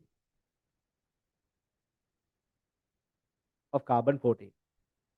After 22,920 years,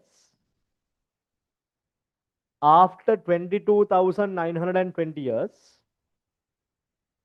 after 22,920 years, find the number of unstable nuclei present. Find the number of unstable nuclei present. Find the number of unstable nuclei present. Find the number of unstable nuclei present. Okay. So how will you do this? Half-life is 5730. Your first job is to check how many half-lives are here. So 22,920 divided by 5,730. Once you divide this, I think you will get 4, no? So how many half-lives are there?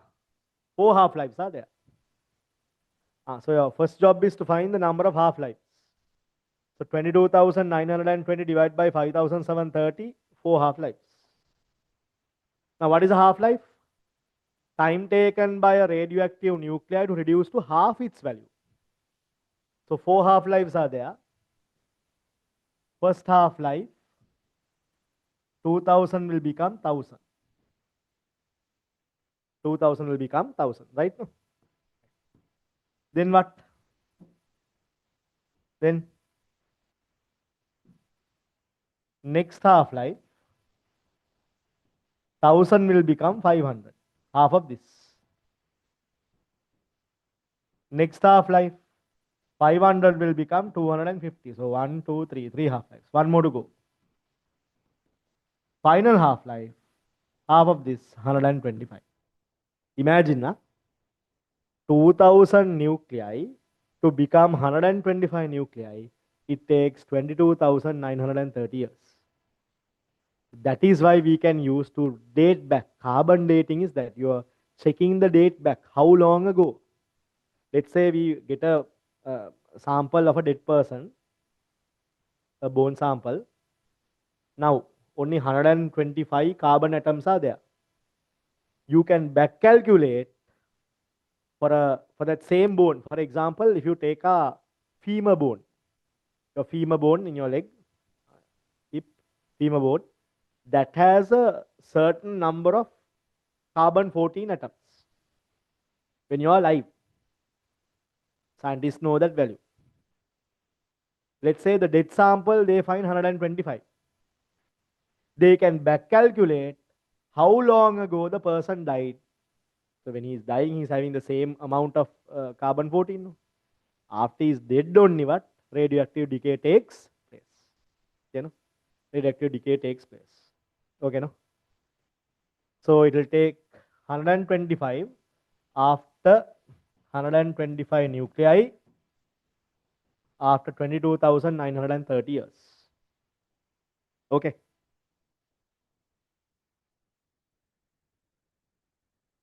Right. So I think, yeah, so we have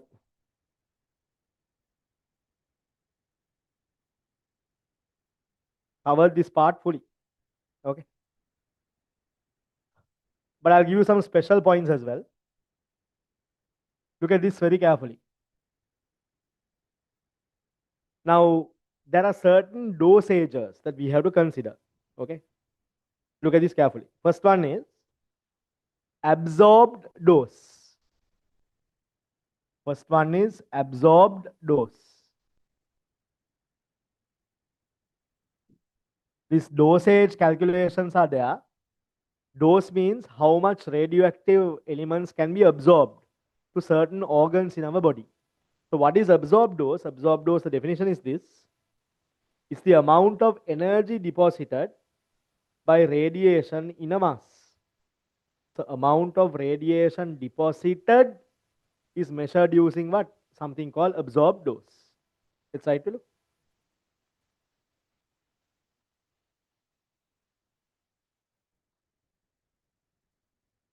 Absorbed dose is the amount of energy deposited. Absorbed dose is the amount of energy deposited by the radiation in a mass. By the radiation in a mass.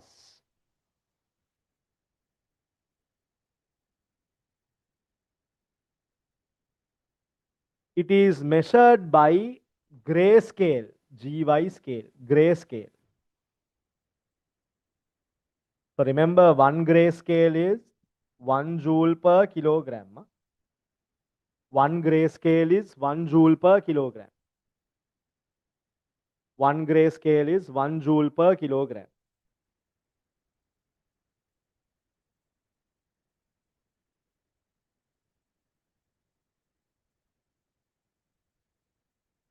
Right. Then we have equivalent dose. What does equivalent dose measure? Equivalent dose will measure the amount of radioactive or radiation energy absorbed per organ by a particular organ. And this is measured using a scale called sievert. Sievert. The beauty is 1 sievert is also 1 joule per kilogram. Now, absorbed dose is the amount of radiation energy absorbed due to radioactive decay by any object. It can be a person, it can be a stone, it can be a building, etc. Equivalent dose specifically talks about the biological dosage issue. The amount of radioactive decay absorbed by a particular organ in a human body. That is measured using sievert. Let's say equivalent dose is calculated for individual organs. For individual organs.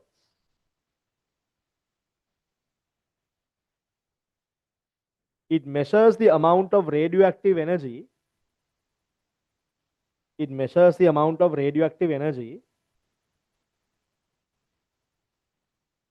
absorbed by a particular organ. Absorbed by a particular organ.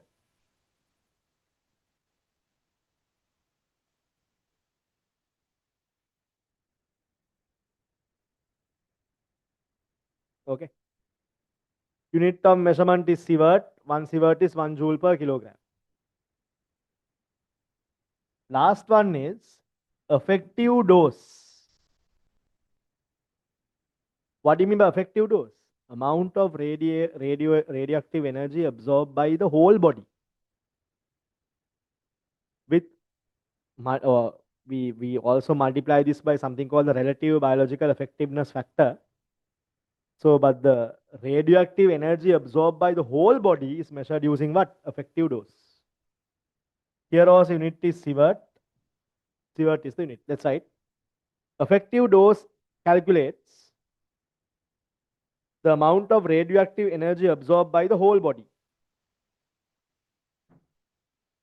The amount of radioactive energy absorbed by the whole body.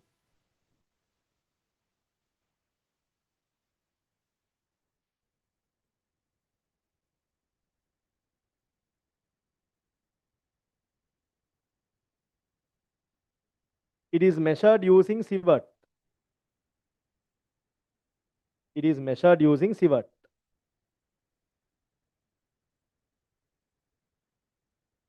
Okay. Right now. I'll show you all a small interesting connection here.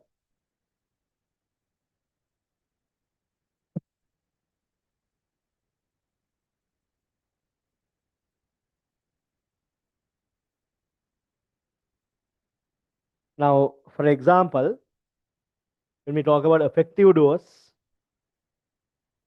type of radiation. Type of radiation. Now, when you sometimes work as a radiologist in a hospital, these are important. Q factor. Q factor. Right? Beta, gamma, X-rays, Q factor is 1. For neutrons, between 5 to 20. And for alpha particles, Q factor is 20. Now, how do you calculate the effective dose? Effective dose equals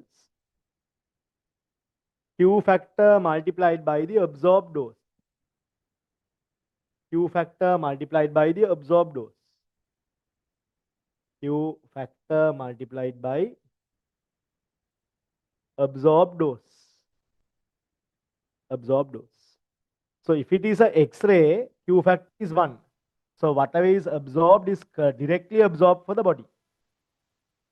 And if you use neutrons and all, it's a minimum 5 times the absorbed. That's the effective dose. If it's alpha, because ionization ability is high, 20 times the absorbed dose. So alpha particles means the effective dose is going to be very, very high. You know, effective dose is going to be very, very high.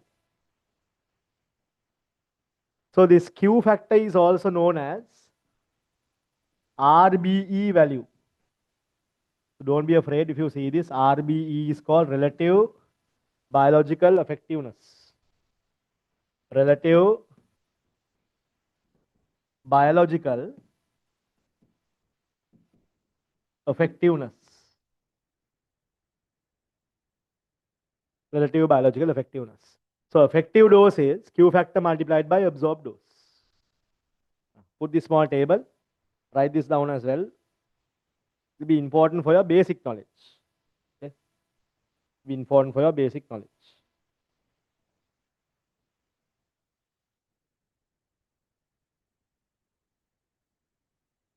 Right.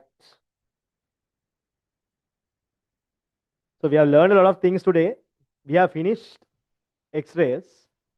We have finished radioactivity completely.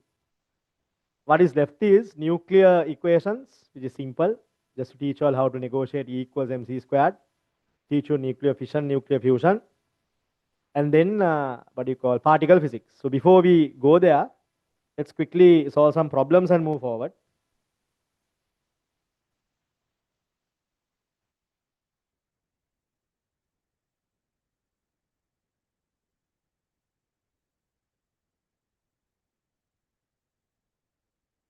Take your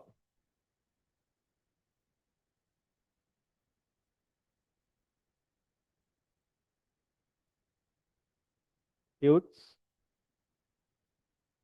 Same tute as last, we did on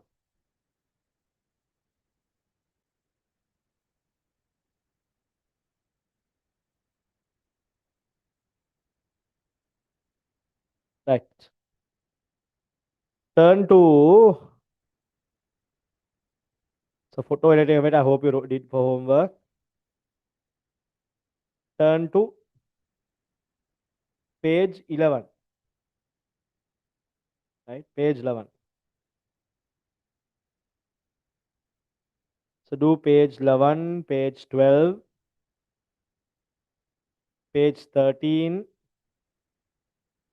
page 13, page 14, 15, 16, 17, 17, not everything, just do 17 up to 21. Page 17 up to 21. Quickly do, will. The page numbers are 11, 12, 13, 14, 15, 16, 17 up to MCQ 21. Okay. I won't take long. I'll just give you about 15 minutes. Quickly solve.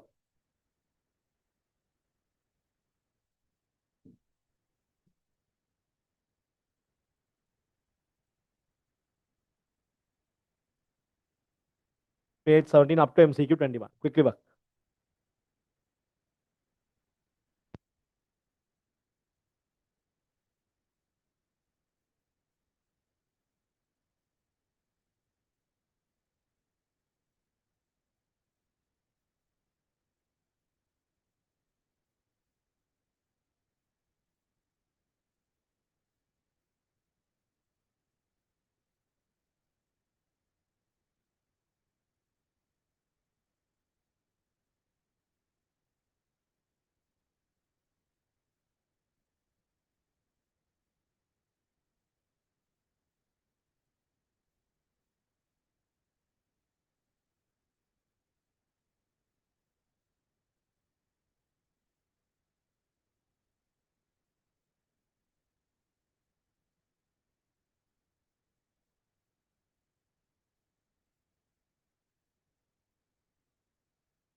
right?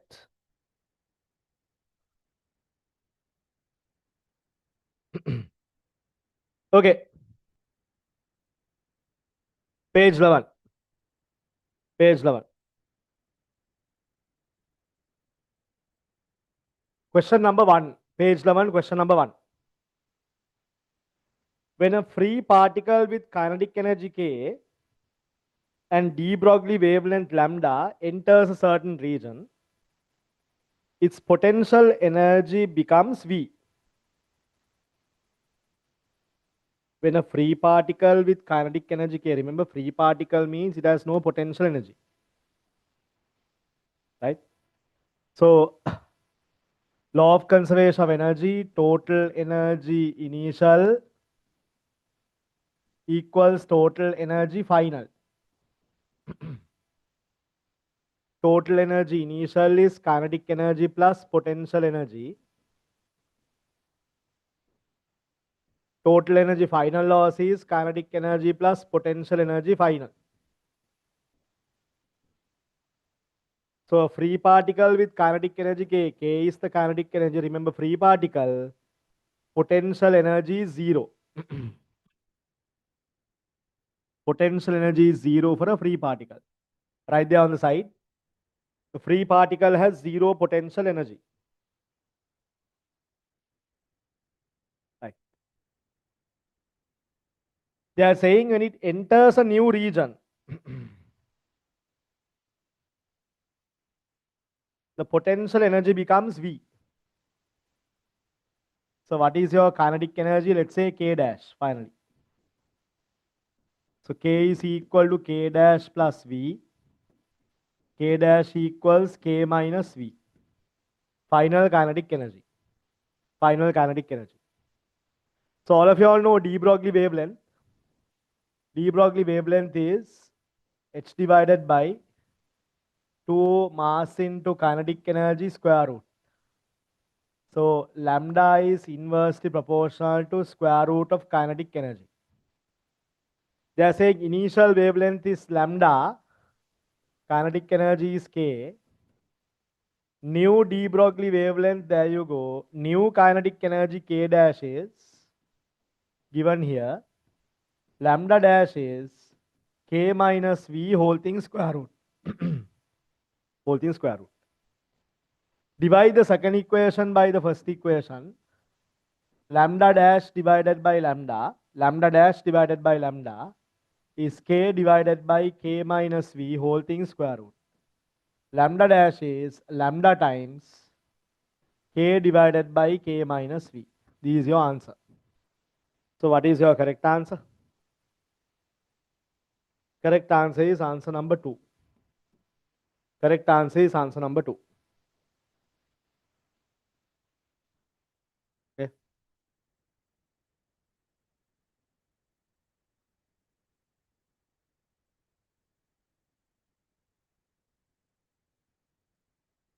Right? Okay. Quickly write down. I'll give you about 10 to 15 seconds.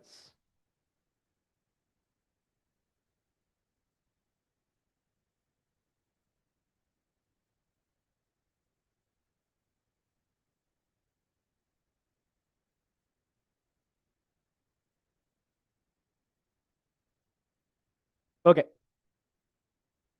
There you go. MCQ number 2. An electron of mass me when accelerated through a potential difference has a de Broglie wavelength lambda. So I hope you remember yesterday when we learned about day before in electron microscope, we learned this. 2 times mass, potential difference into charge. Right. So here they are talking about an electron. Electron means charge of electron. Right.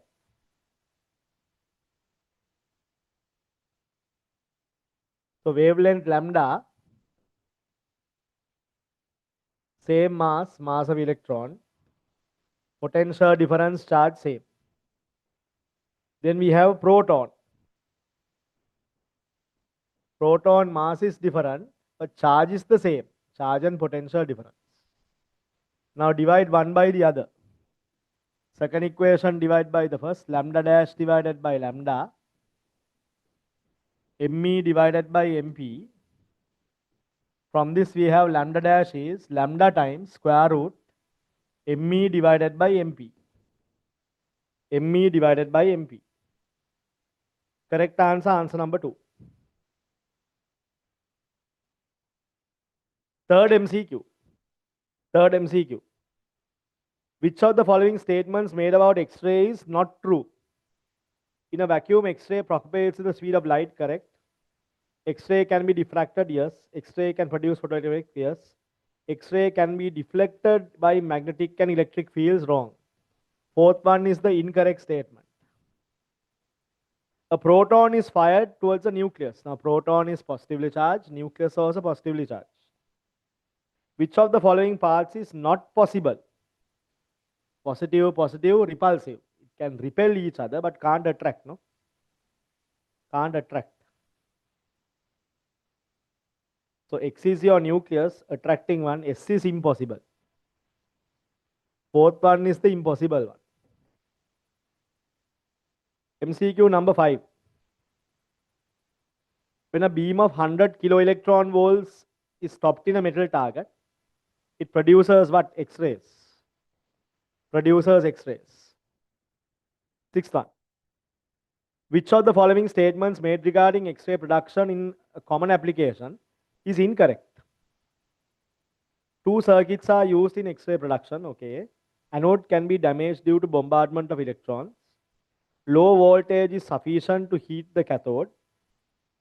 Energy of the X-ray emitted depends on the current through the filament, wrong. X-ray tube must be evacuated to avoid electron loss of energy. So energy depends on the potential difference between the anode and the cathode. Fourth one is incorrect. Okay. Fourth one is incorrect. Okay. Moving on to the radioactivity part. Moving on to the radioactivity part.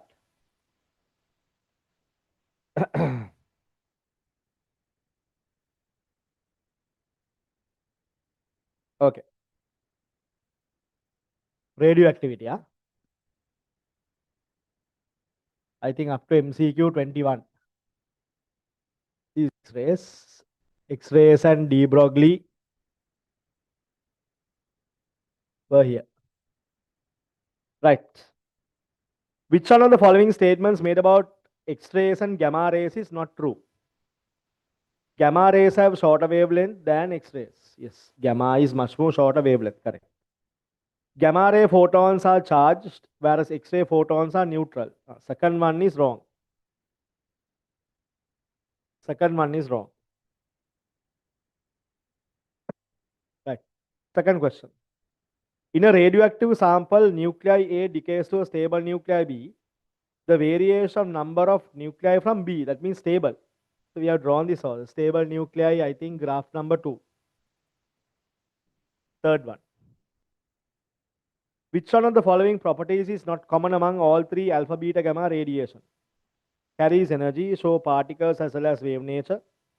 Ability to ionize air, being emitted from the nucleus of an atom. Having a charge. So which is not common? Having a charge. Gamma rays have no charge. Right. Fourth one. An isotope of uranium decays by emission of beta particles. Okay, beta emissions are there. Which of the following responses gives the correct mass number and the atomic number for the new nuclei? So if there is a beta decay, mass number will not change, 239. But proton number will add 93. So 239, 93, answer number 4. Fifth one. A Geiger counter can be used to detect alpha particles, gamma, neutrons. All three are correct. Remember, this particular year they gave 4 and 5 correct. Both are correct. To detect neutrons, we must use a gas called gas with bromine base or bromine gas. So by changing the gas in the GM tube, we can identify neutrons. Okay. So technically 4 and 5 both are correct, let's say. But remember now, fifth one is correct. Sixth one. Radioactive element A86 decays to a stable nuclei. A86 decays to a stable nuclei 206, 82 after several alpha emissions. So for 2, no, how many? Technically, I believe there is only 2 alpha emissions. 2 alpha emissions. So they're asking what A is. So 206 plus 8, how much? 206 plus 8, 214. No? A should be 214. A should be 214, right? Question number 7. Question number 7. Radioactive thorium. Radioactive thorium 23490, yeah, mass number on top. Has 2 beta minus emissions followed by alpha emission. The resultant nucleus will have. So you have 2 beta emissions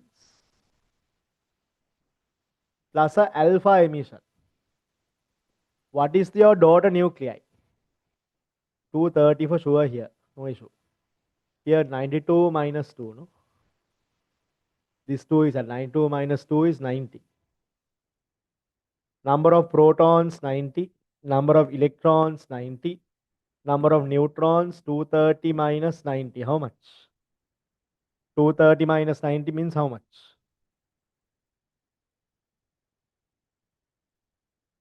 140. 140 neutrons, 90 protons. Correct answer is answer 3. Correct answer is answer 3. Right? Question number 8. Question number 8. A fossil is found to be 72,000 years old by carbon dating. So they're telling you the half-life is 6,000. So the ratio of carbon present in the fossil divided by carbon present in the living tissue. So you can count the number of half-lives, no? 72,000 divided by 6,000, that will give you 12 half-lives. 12 half-lives. So if your sample, initial sample was X, living tissue X, then it becomes X divided by 2. Then it becomes X divided by, this also divided by 2 means 2 squared. Then it becomes X divided by 2 to the power 3. Then it becomes X divided by this also by 2 means 2 to the power 4. I just want you to look at this.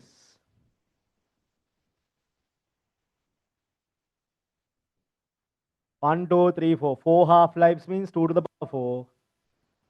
That means after 12 half-lives, X divided by 2 to the power 12. So they're asking the ratio C14 present in the fossil, X divided by 2 to the power 12 divided by C14 present in the tissue, tissue is X. Your ratio is 2 10 to the power 12. 1 divided by 2 10 to the power 12. Correct answer is answer number 4.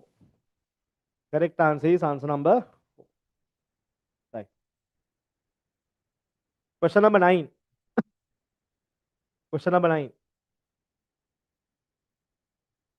A radioactive nucleus A and X, A, Z decays by an alpha particle emission and a gamma ray. What will the daughter nuclei form? So A, Z, alpha particle emission and a gamma ray. So nothing will happen for gamma rays. So A minus 4, Z minus 2. That's all. A minus 4, Z minus 2. Answer is answer number 2. Question number 10. If the mass of a radioactive sample is double, which of the following is correct? So mass is double means number of nuclei double. Mass is increasing means number of nuclei increasing. Activity will what? Increase. What about the half-life? Half-life, no change. Half-life is going to be constant. Half-life is 0.7 divided by Lambda, no? So it will increase, activity will increase, no change. Correct answer is answer 3. 11th one. The variation of activity with time is given by this equation. So A equal A naught e to the power minus lambda t. They are asking the dimensions of lambda. So you know e to the power means this is a value. Here time means this should be t minus 1. So very basic question, units and dimensions, answer number 2. Answer number 2. Right. MCQ number 12. Consider the following statements regarding alpha and beta particles. Alpha and beta travel with the speed of light. Wrong. Alpha travels at 0.6% or 6% the speed of light. Beta travels at 98% the speed of light. The table I hope you remember. Generally, alpha particles penetrate deeper into materials than beta particles. Wrong. Beta has more penetration ability. Both alpha and beta particles can ionize atoms when they travel through materials. Correct. C is correct. Only C correct. Answer number 2. Only C correct. Answer number 2. Done. Question number 13. Question number 13. Right. Yeah. Question number 13. The radioactive nucleus X AZ decays to Ya minus 4 Z minus 1 in 2 stages.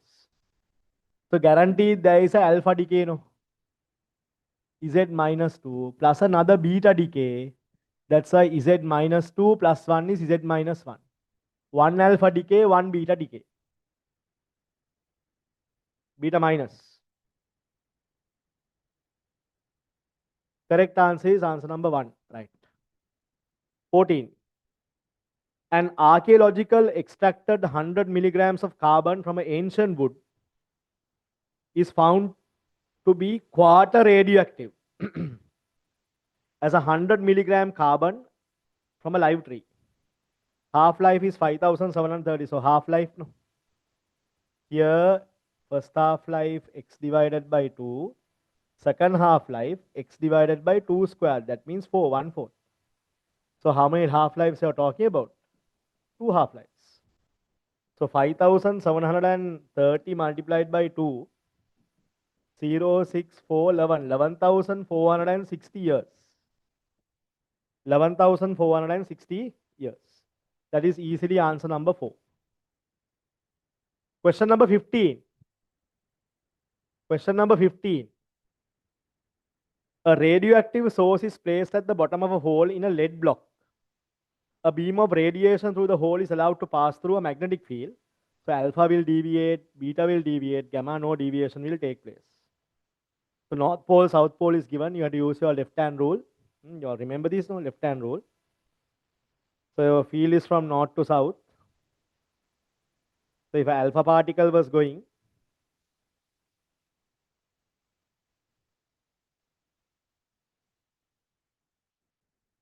alpha particle from the bottom. So field this way, positive charge upward. Yes. So A is alpha. A is alpha. B is gamma. C is beta. Minus. A is alpha. B is gamma. Right. Answer number 4. Question number 16. When an atom of radioactive element emits beta minus particles, it is transformed into atom of a different element. A different element is formed in the manner because the nucleus of radioactive element emits a proton, nucleus gains a neutron, proton in the nucleus changes into a neutron, neutron in the nucleus changes into a proton. Radioactive atom emits one of the electrons from the outer orbit. So correct answer is answer 4. One neutron breaks to a proton and an electron. Right. 17. SI unit for activity is becquerel. Radioactive element thorium transferred to lead after several radioactive decays. The number of alpha and beta minus decays are. So thorium 23290. You're decaying into lead 208 82. Think carefully and answer. Beta decay means mass number will not change. No. 232, 208 subtract 24 you will get. 24 means alpha is 42. No. How many 4? 6. 6 alpha decays are there. That means I must subtract 12 here. 90 minus 12, 78. And 4 beta minus particles. Now right now. Because 78 here becomes 82 means there is 4 more added. So 6 alpha decays, 4 beta minus decays. Correct answer is answer 2. Question number 19. Question number 19. In the nuclear reaction, particle A is denoted by, balance it. Lithium 73 XAZ becomes Y A plus 6 Z plus 2. And you have a particle here. Right. So here A plus 7 has become A plus 6 means here 1. Z plus 3 as Z plus 2 means here 1. 1 1 means proton. No? 1 1 means proton. 1 1 means proton. Okay. Question number 20. If an accident happened in Japan, radioactive iodine released to the environment has a half-life of 8 days. If a cloud polluted by iodine 131 reaches Sri Lanka after 16 days, the ratio will be. So 8 days means 16 days has become half. No? 2 half-lives. No? 8 days is 1 half-life, so 2 half-lives. Reaching Colombo, 2 squared. Initial X. The activity is actually quarter. Activity is actually quarter, 0.25. Correct answer is answer number 3. Correct answer is answer number 3. Okay. Question number 21. I gave up to 21 to do. Radioactive isotope iodine 131 becomes xenon. Iodine, let me erase and do this. Iodine 131 53 becomes xenon 131 54. That means it should be a beta minus emission. It's added, no?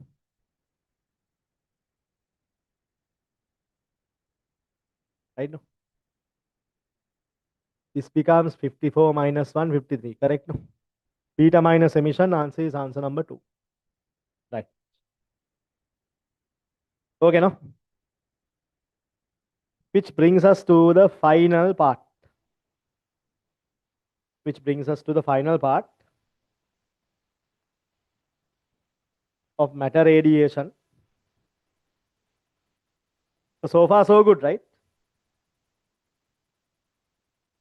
No issue.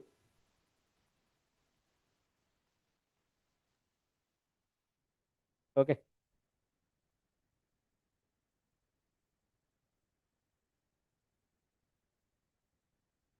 Right.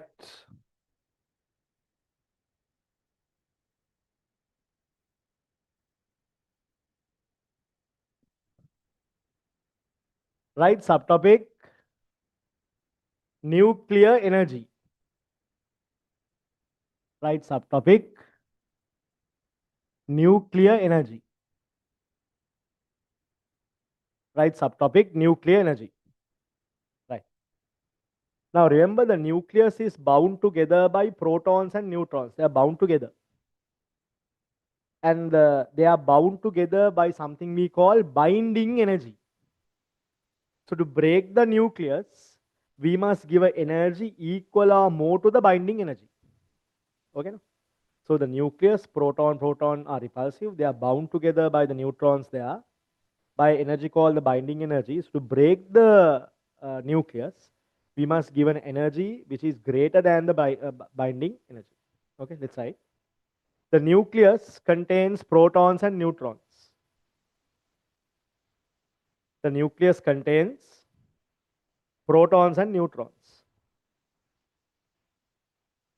Protons and neutrons.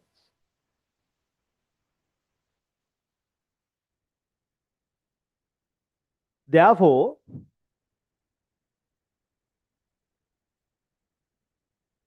the protons are bound together in the nucleus by the binding energy.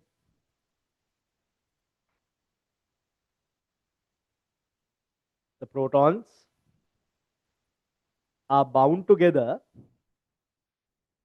by the binding energy. The binding energy can be found by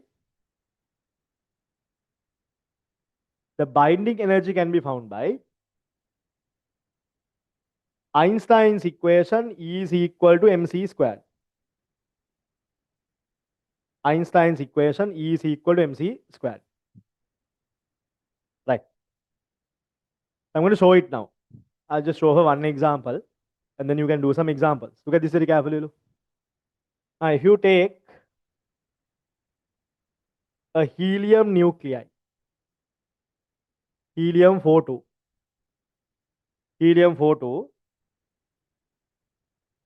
its mass is 4.0026 U. Now, U stands for unified atomic mass. Unified atomic mass. 1 U is 1.66 10 to the power minus 27 kilogram. 1.66 10 to the power minus 27 kilogram. Now, tell me, Milu, how is the helium made? Helium has protons and neutrons. The helium weight is made from protons and neutrons. So how many protons are there? 2 protons are there. How many neutrons are there? 2 neutrons are there. So this mass number here, this 4 we put is actually this value as a change. So here we just put the round off. We put the round off value 4 here. Actually, this is the mass. So the total addition of 2 proton and 2 neutron masses should give you this value. So one proton mass, don't worry, they will give you these things. 4.00783 U. One neutron mass, 1.00867 U. Right. So this is the mass of the helium nuclei. Helium nucleus has 2 protons, 2 neutrons. The addition of this should give you this. That's the general understanding, no? Let's see whether you'll get it. So 2 protons, 2 times 4.00783 U. Multiply it, you get 6, 16, 15, 0, 8. 2 neutrons, 2 times 100,867 U. 14, 13, 17, 02.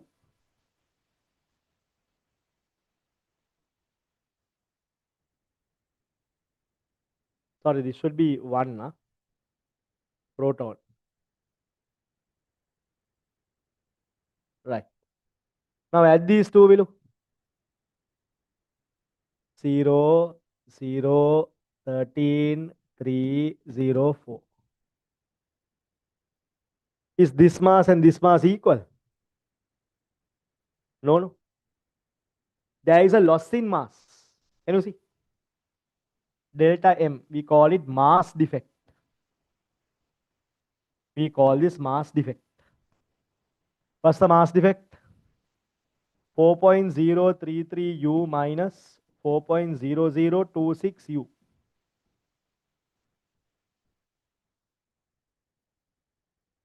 This is the mass defect.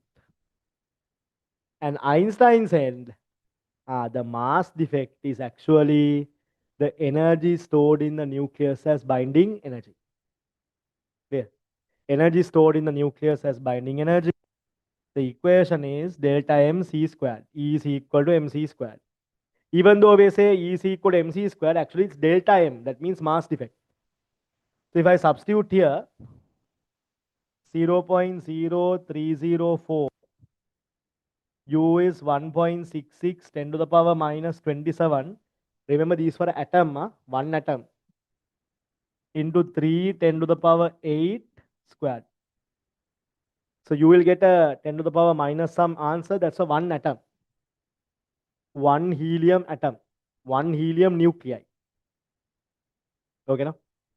From this you can get the energy in joules. You can get the energy in joules. So if you simplify this, it's a huge answer that you will get. So I hope you understood this. Now helium nuclei, the mass they'll give you. But how is the helium nuclei made?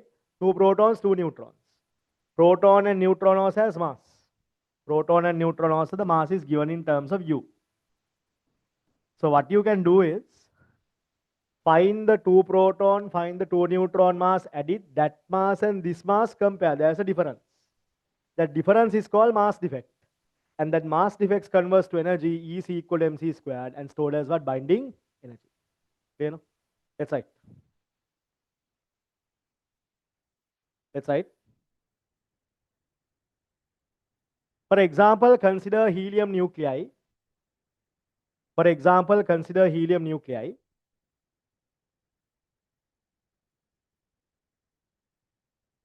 With a mass 4.0026 U. With a mass 4.0026 U. 4.0026 U.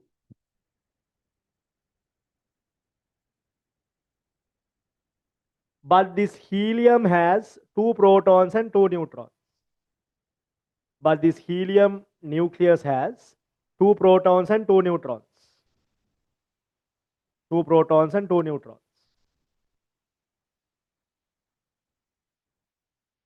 We can separately find their total mass. We can separately find their total mass. We can separately find their total mass.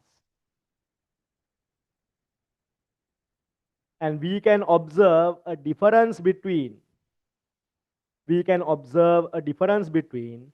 given mass and the calculated mass. We can observe a difference between the given mass and the calculated mass. The given mass and the calculated mass. The given mass and the calculated mass. Einstein said that. This difference in mass converts to energy. This difference in mass converts to energy.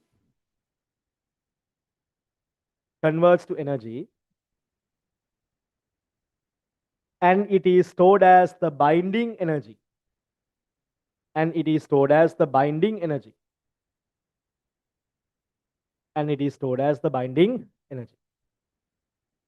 Quickly write this down. Will?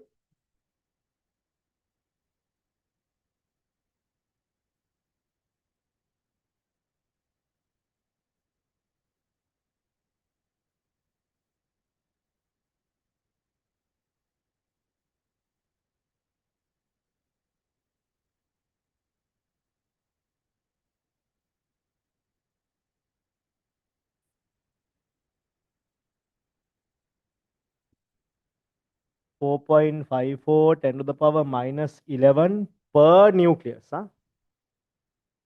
Even though it looks very small, remember if you multiply by 1 mole means 6 10 to the power 23. Check and see the amount of energy.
Okay.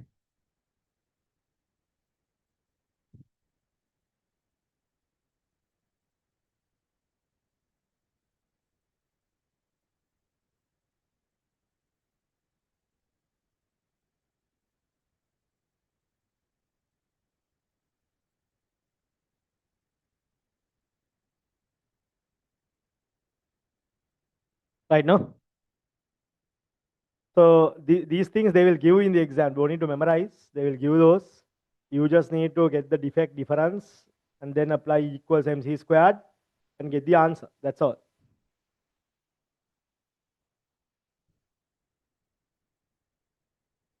Okay.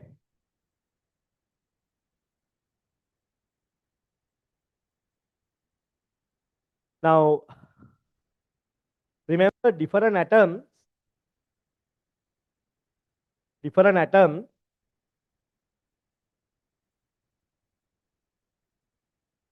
their stability will change.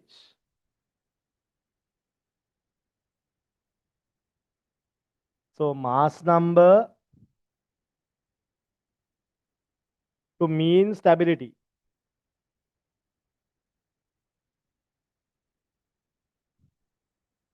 Mean stability.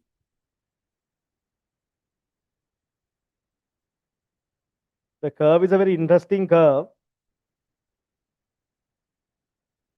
There are some small peaks also that of course individually they are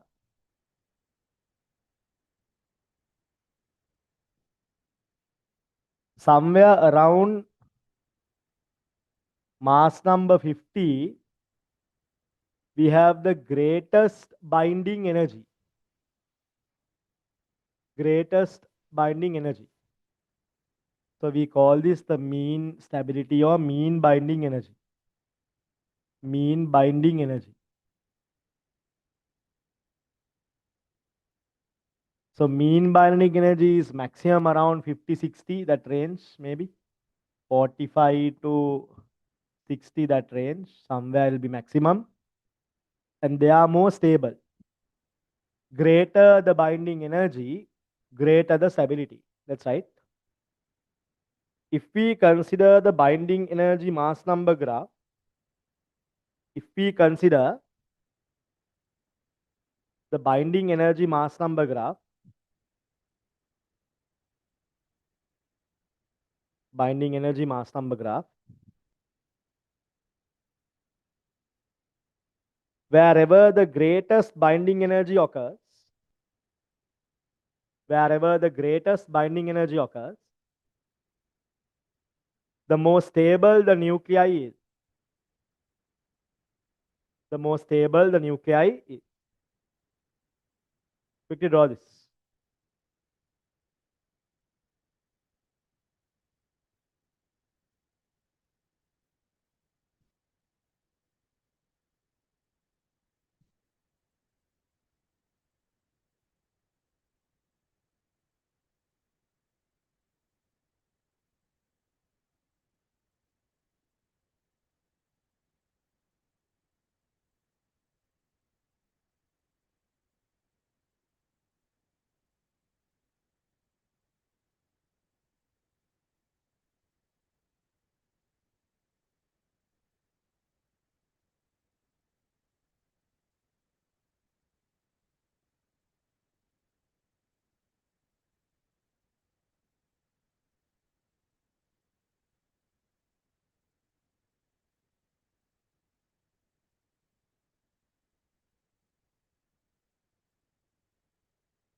Okay, now?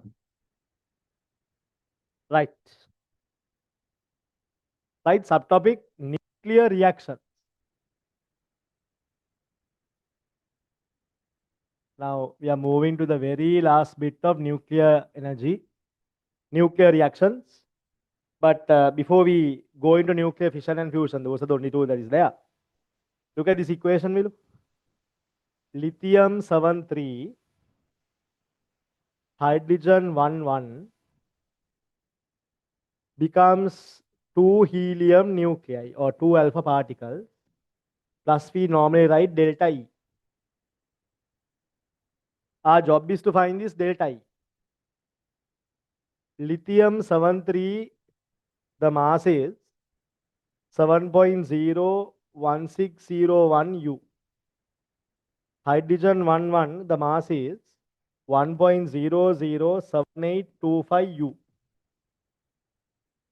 Helium 42, 4.0026 U.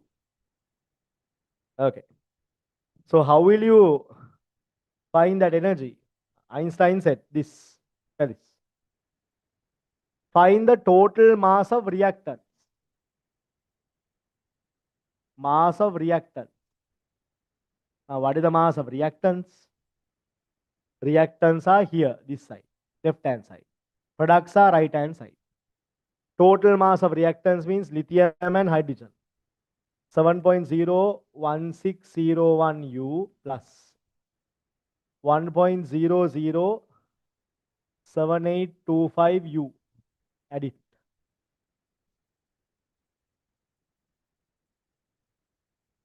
There you go, total mass. Mass of products. Mass of products. Now, what are the products? Products are 2 helium nuclei. So 4.0026 U times 2.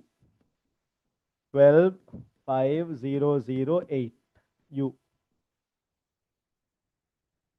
Now, what is law of conservation of mass? Initial mass equal final mass, no, but they are not equal. There's a difference. Mass defect. So whenever there is a mass defect, Einstein comes into play. Einstein said the difference in mass converts into energy here. 8 point. Now you all learn exothermic, endothermic, and all of that.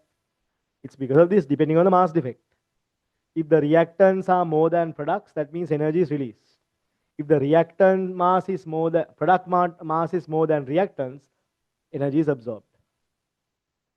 0.23835 U, 8.0052 U. I hope you all understood this very nicely.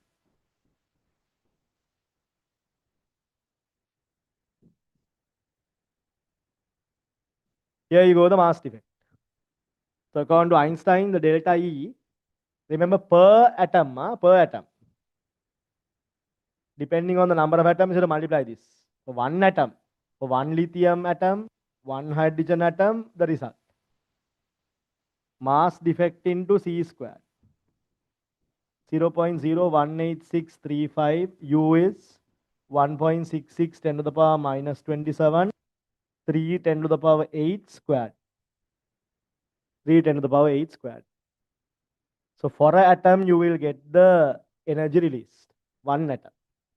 So this equation we write for one atom, but the mass we use will be different. Then depending on the mass, the number of atoms also will what? Increase. Okay, now? Let's write nuclear reaction. We can use Einstein's equation for nuclear reactions as well. We can use Einstein's equation for nuclear reactions as well. If there is a mass defect between the reactants and the product,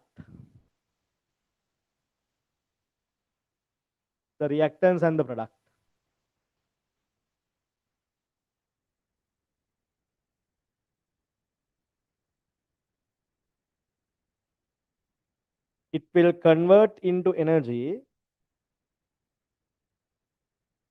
It will convert into energy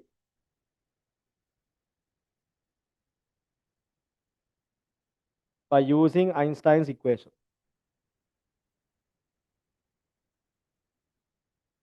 So for one atom, so much. Huh?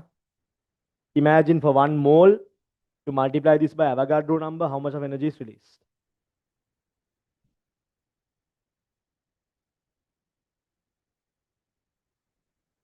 Okay. Quickly write down.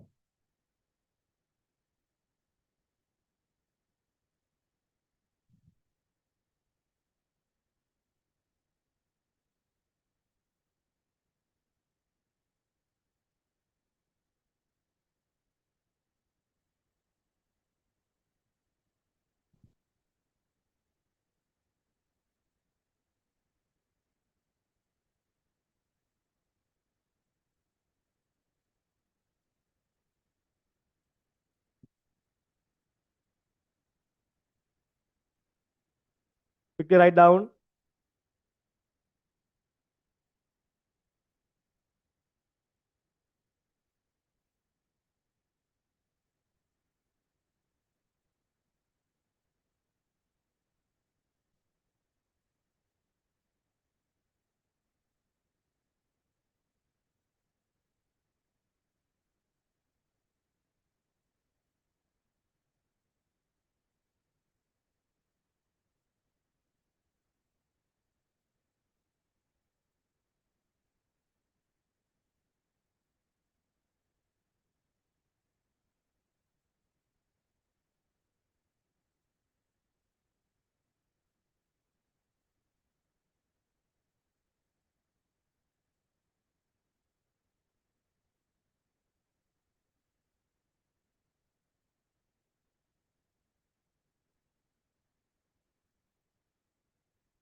Okay, now? Done? Right. Let's move on to nuclear fission. Nuclear fission.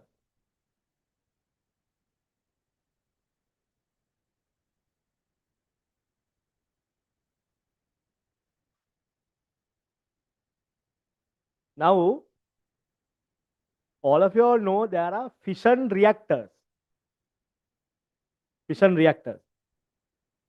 What do you mean by fission? Fission means breaking. Breaking one into two. So a uranium nuclei is there. Listen very carefully. Uranium nuclei is there. A high-speed neutron will come and collide with this uranium, forming 3 more neutrons. Forming 3 more neutrons. These neutrons will go and collide with other uranium nuclei, and they separately produce 3 more neutrons here. Each will start producing 3 more neutrons. We'll do the calculation later. Now look at the picture. Imagine, na? Now these neutrons go and collide with separate uranium nuclei.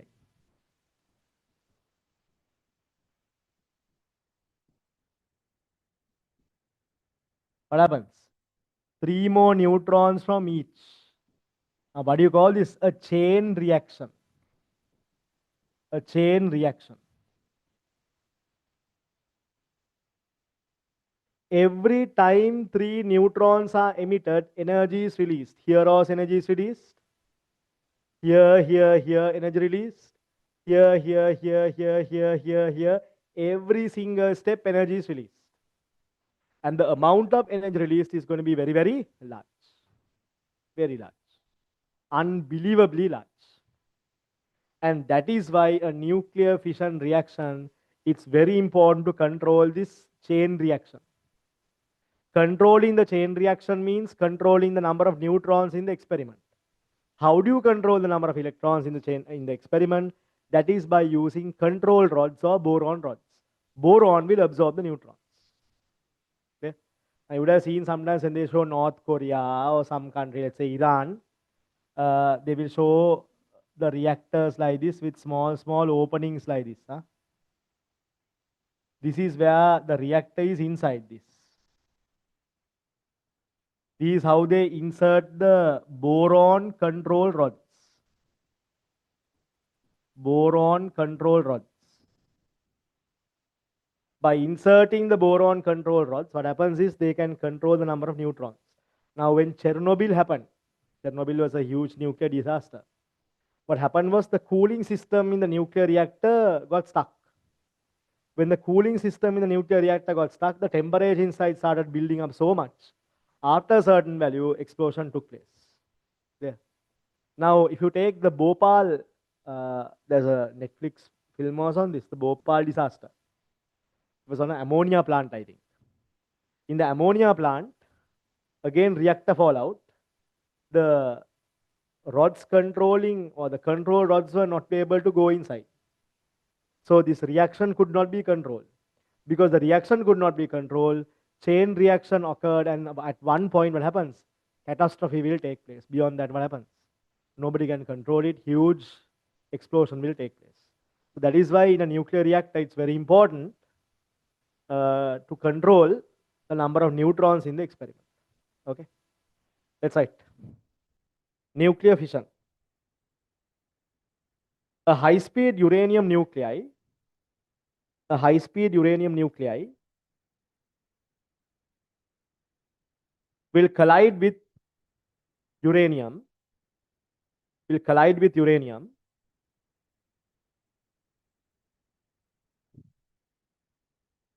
forming three neutrons.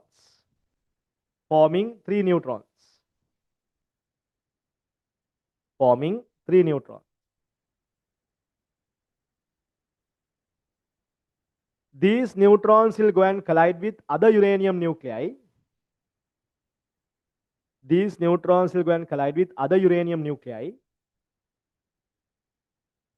forming more neutrons. And in each collision, energy is released. And in each collision, energy is released.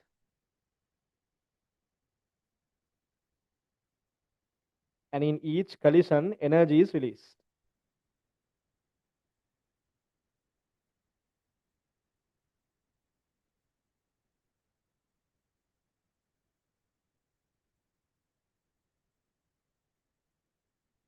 Keep writing.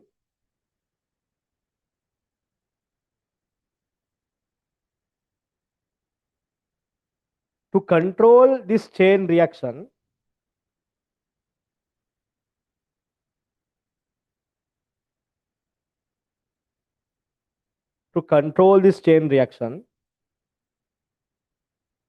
we must control the number of neutrons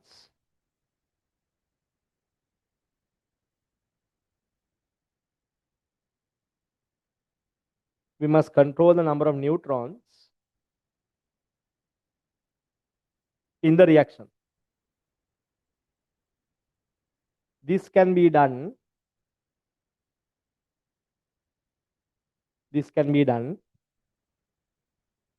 by using boron control rods.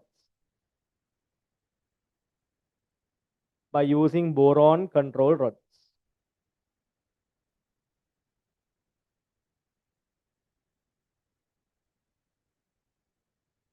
Boron control rods. Quickly write this still. Can draw it as well. Quickly draw it.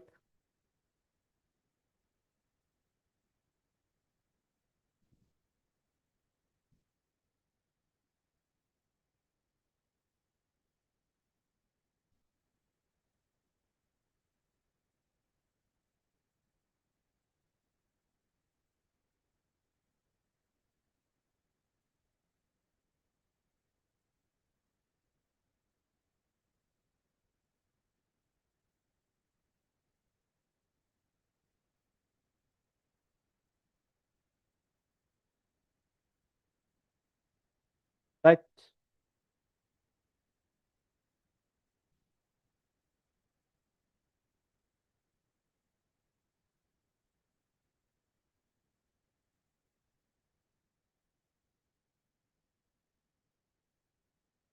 Okay, right. So let's go and do this calculation. Let's go and do this calculation.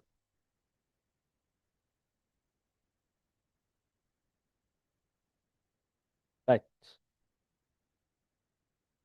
Uranium 23592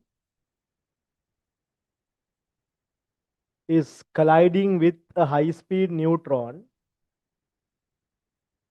and from this high-speed neutron, 3 daughter nuclei are formed: barium, krypton,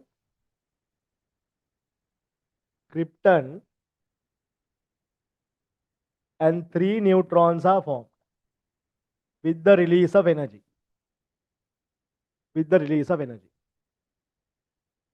Okay. Now what? Uranium 23592, they'll give you the mass. Uranium 23592, it's 235.0439 U. 1 neutron, 1.008665 U. Barium, how much? 137.905 U. Barium. Krypton, 94.9 U. Okay. Let's find the mass of reactants. Mass of reactants means neutron plus uranium, no? These two.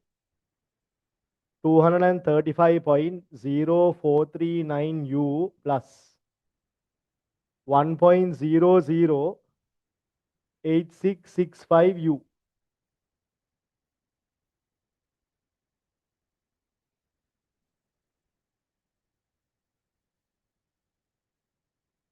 Mass of products.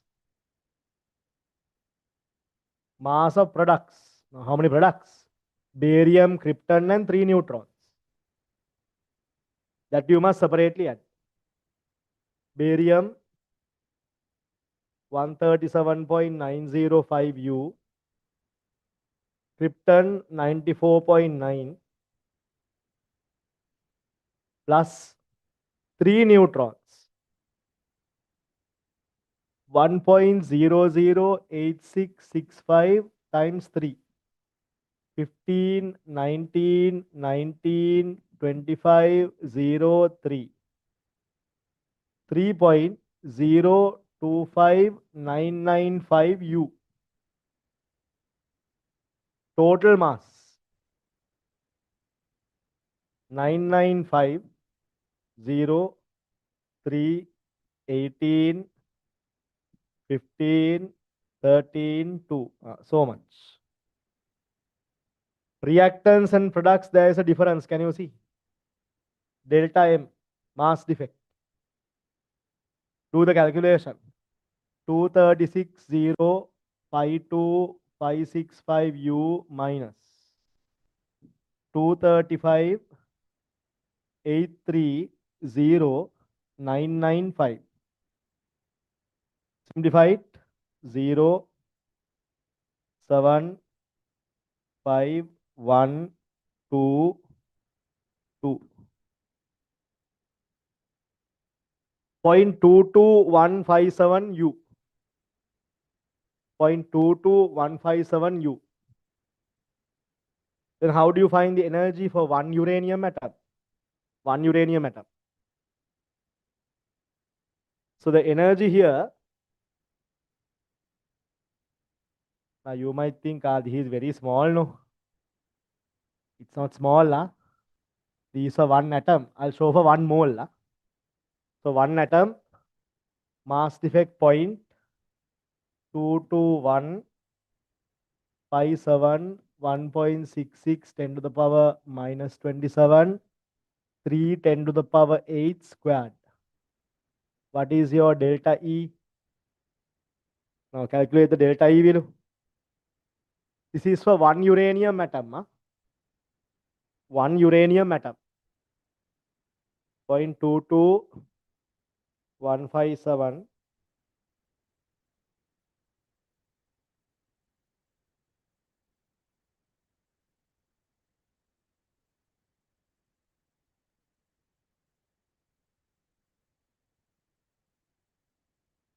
3.31 10 to the power 11 minus 11 joules. Now you might say, sir, very small, no? We thought nuclear energy was a big energy. It is a big energy. For one atom, no? Let's say for one mole, for 235 grams of uranium. For 235 grams, let's calculate. For one atom, so much. Number of atoms, Avogadro number, 6 10 to the power 23. 6 10 to the power 23. One atom, so much. For so many atoms, total energy is how much? This multiplied by that. Where should I show it? That's your equation, no? Right. Anyway, let's write this quickly. The nuclear fission energy for one atom, the nuclear fission energy for one mole, right like that, for one mole can be calculated as shown below. For one mole can be calculated as shown below. Keep writing. We first find the binding energy for one uranium atom. We first find the energy for one uranium atom. Quickly write down. For one uranium atom, write down below.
right?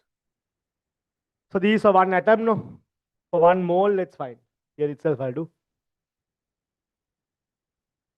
1 mole has Avogadro number of atoms. For 1 mole of uranium, one atom energy is 3.31 10 to the power minus 11 joules. 1 mole Avogadro number. Avogadro number, I'll just multiply 6 10 to the power 23. So the energy you will get how much?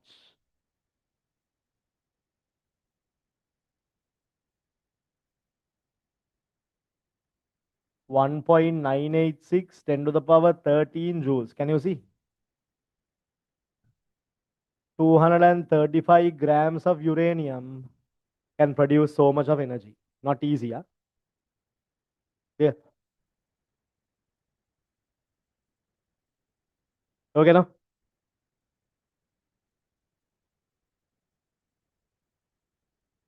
Right. Okay. So for 1 mole, so much of energy released. 1 mole, so much of energy released.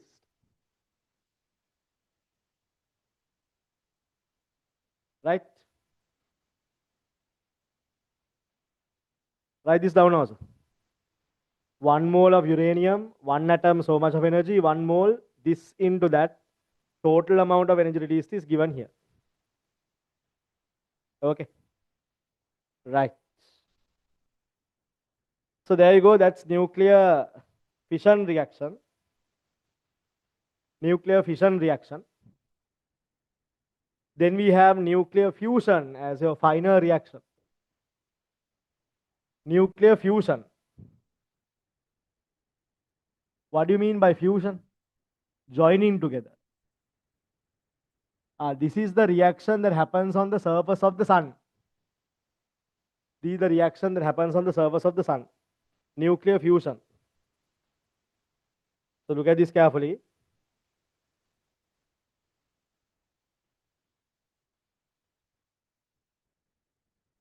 Two deuterium nuclei, you call them deuterium, join together to form a helium nuclei with the release of energy. Two deuterium nuclei join together to form helium with the release of energy. So what's the mass of a deuterium nuclei? Deuterium is 2.0141 U. Helium nuclei, how much? 4.0026 U. So mass of reactants,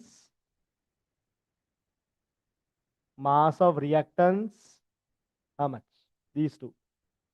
2.0141 U times 2, 28204. Mass of products,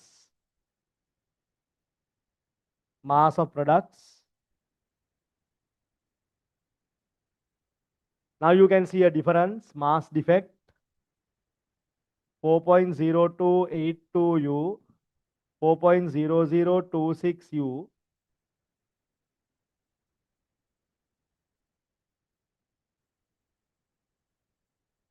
For this you can find the energy, delta mc squared. These are what? So here 0.0256, 1.66 10 to the power minus 27, 3 10 to the power 8 squared. You can get energy in joules. For 1 mole, that can be multiplied by Avogadro number. 6 10 to the power 23 multiplied by whatever you find here. That will be the total energy release. So remember, the energy release is going to be huge. That's right. In a nuclear fusion reaction, nuclear fusion reaction,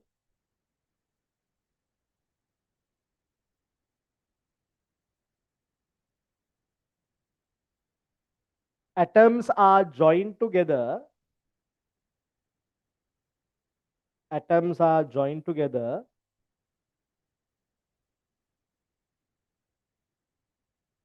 to form a single nuclei. To form a single nuclei.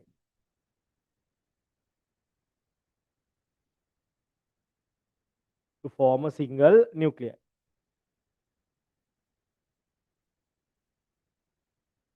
This is known as the fusion reaction. This is known as the fusion reaction. And it also takes place at the surface of the sun.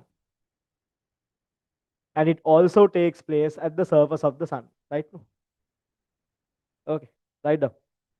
So now you can easily calculate this. There is no issue.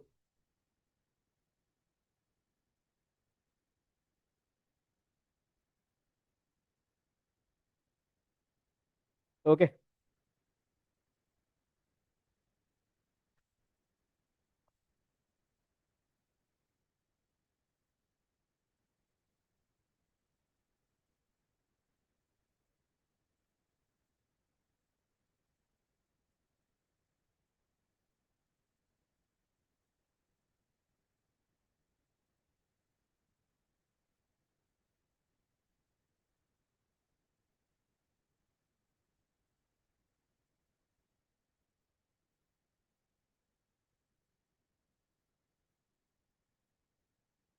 Okay now. Right. So nuclear physics done and finished. Now particle physics, actually you just have a very small part of the standard model. Okay. So we'll learn that and then this part is completely done and finished. Okay now. Right, subtopic. Particle physics.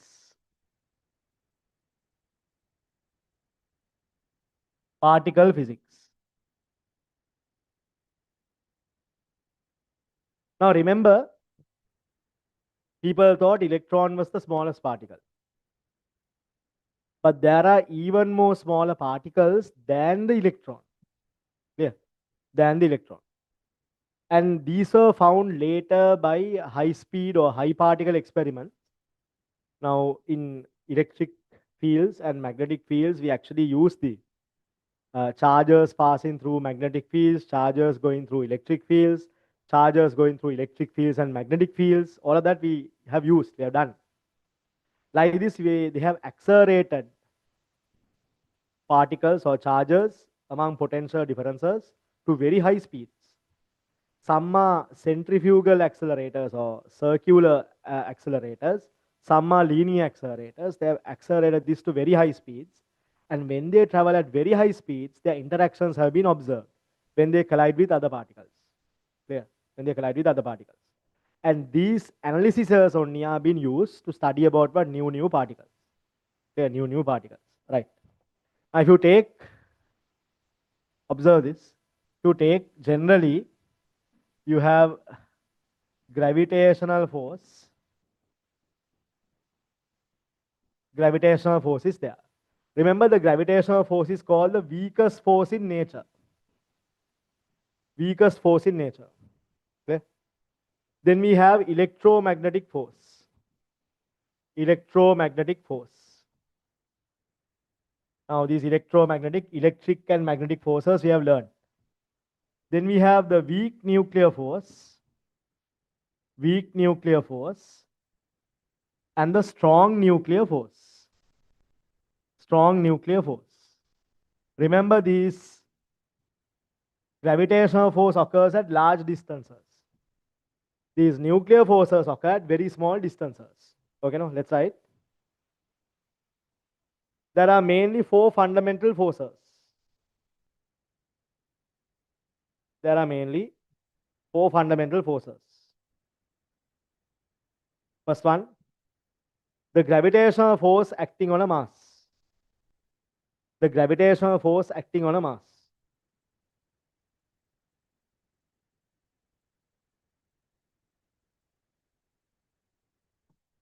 the gravitational force acting on a mass, the electromagnetic force acting on a charge, the electromagnetic force acting on a charge,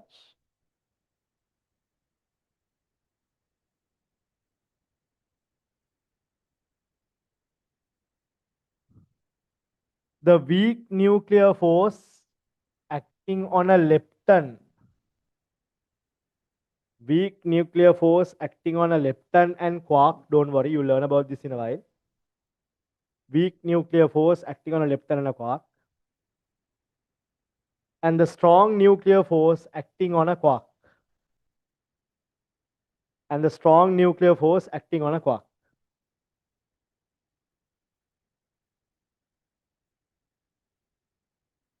Strong nuclear force acting on a quark. So these are your four fundamental forces. Put a stand, right? The weak nuclear force and the strong nuclear force, the weak nuclear force and the strong nuclear force occur inside the nucleus. Occur inside the nucleus in a very small range. In a very small range. In a very small range. While gravitational forces and electromagnetic forces, while gravitational forces and electromagnetic forces occur in a very large range. Occur in a very large range. Okay. Right. Okay, now. Now remember, in particle physics, just like the periodic table, they have found so many particles.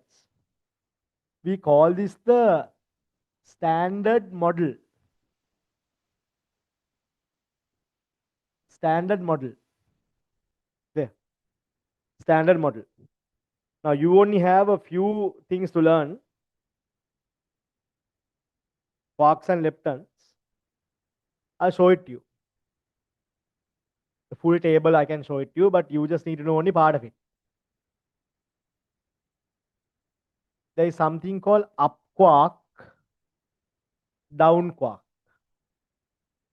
Up, down. Charm, strange. Top, bottom. You might be wondering, what on earth is this? These were the names given by scientists for these particles. Don't ask me why. Whoever found it gave these names. And these are standard names now. Now, actually, electron was named by somebody, no? Electron did name itself, no? So, depending on the person who names it. Up, down, charm, strange, top, bottom. These are called quarks. Up, down, charm, strange, top, bottom. Clear? If you write their charges here, their charges are +2/3, +2/3, +2/3. Down will be -1/3, -1/3, -1/3. Up, down, charm, strange, top, bottom. Charm, strange, top, bottom. Those are called quarks. The next, they are called leptons. Leptons.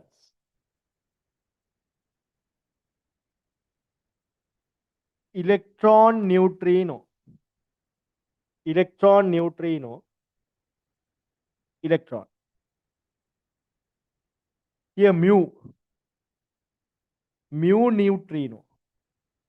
Mu, neutrino, or muon. Or you call this muon. Muon, neutrino. Electron, electron, neutrino. Muon, muon, neutrino. And the next one is tau particle, tau neutrino, tau neutrino. So these are leptons.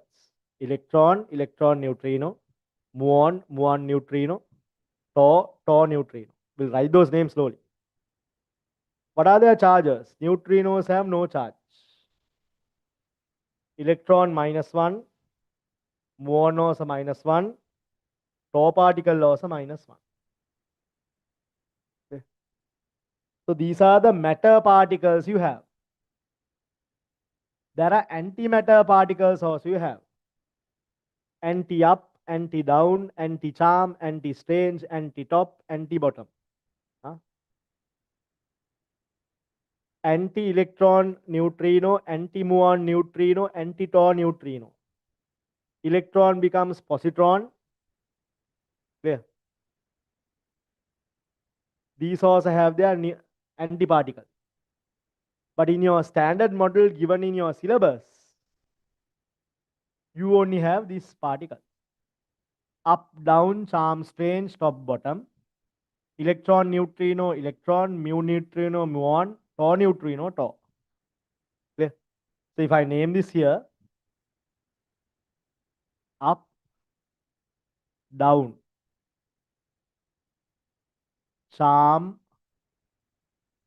strange, top, bottom. These are particle names. Huh?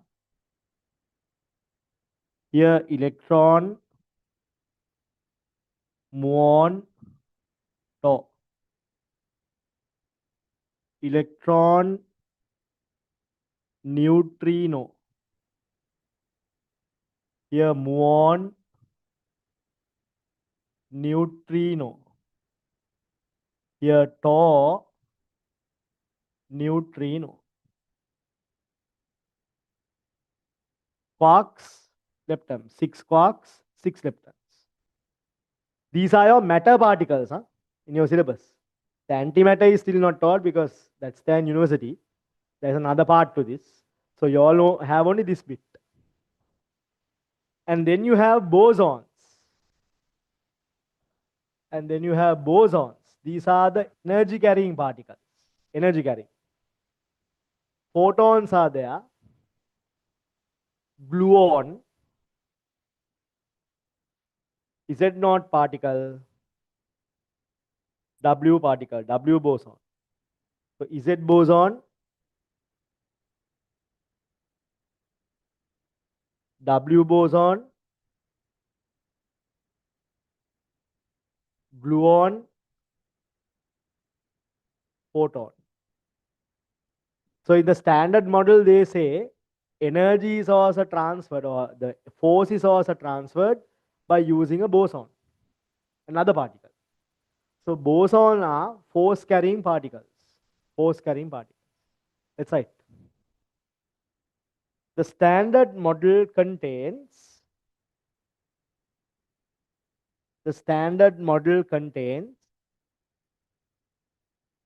matter and antimatter particles.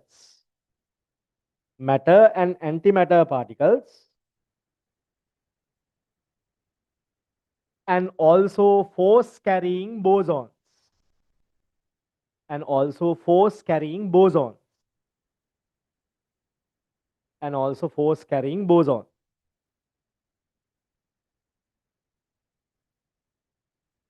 So in your table, they have not given you anything more than that. In your syllabus, only this bit. There is some more to it, which we learn in university.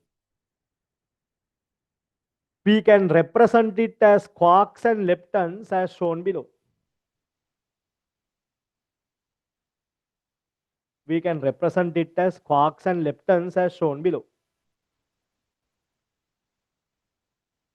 We can represent this as quarks and leptons as shown below.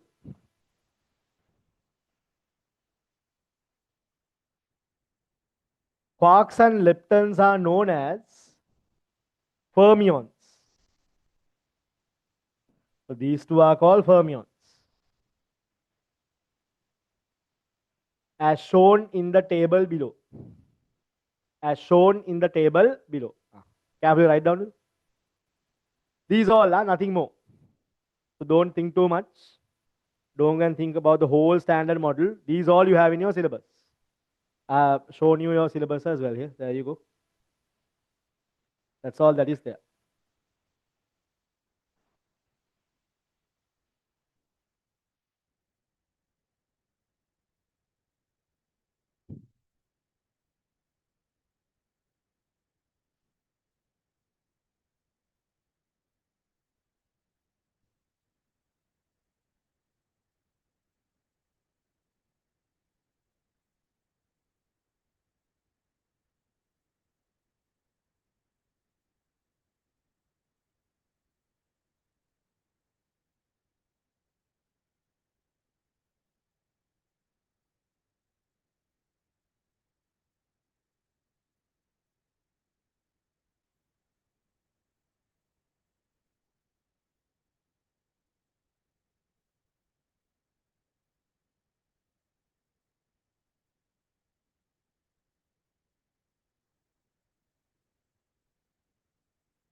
Right? Now, they'll only ask from you protons and neutrons. Huh? How is a proton made? Proton is made by 2 up quarks and 1 down quark. 2 up quarks and 1 down quark. What's the charge of a proton? 1, no? So 2 up quarks, the charge is on top. 2/3 plus 2/3. Down quark is -1. That will give you 4 minus 1, 3/3, 1. Can you see? +1. So a proton is made with 2 up quarks and 1 down quark. How is a neutron made? 1 up quark, 2 down quarks.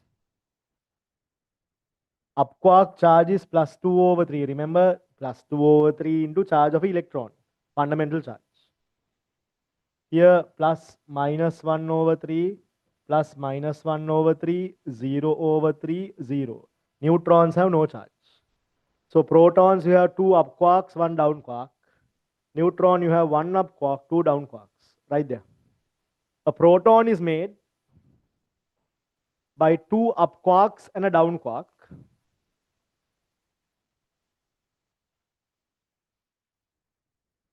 By 2 up quarks and a down quark. And a neutron is made by 1 up quark and 2 down quarks. And a neutron is made by 1 up quark and 2 down quarks. That is all that is there in your syllabus. Right? Anything more than this, you'll talk about baryons and so on and so forth, that you will learn in university. But for now, if you do physics, these all for now. Clear?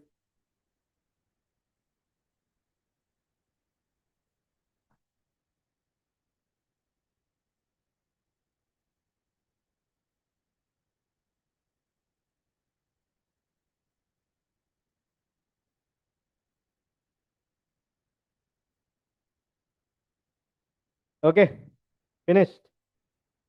Let's quickly finish the remaining MCQs now. Your lesson is over now. Huh? Matter radiation completely done and finished. So we'll just do the questions and finish it off. Then the whole program is over. Complete. Right. We stopped at MCQ 21. Turn back from MCQ 22. We'll do it together. We have finished writing it.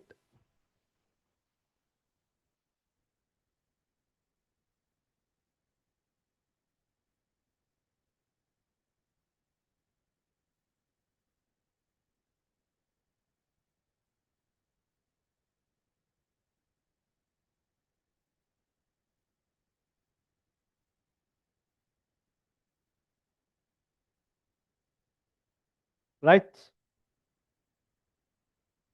Okay. Finished.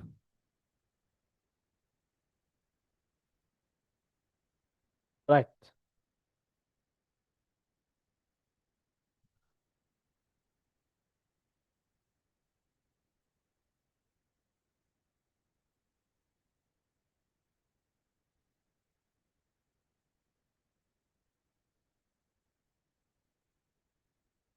Take below. We stopped at MCQ 21, no? 22. MCQ 22. Through an alpha emission, uranium decays into thorium first. Uranium decays into thorium first. And then until a stable nucleus is formed through alpha or beta particle decays, a series of radioactive decays occur.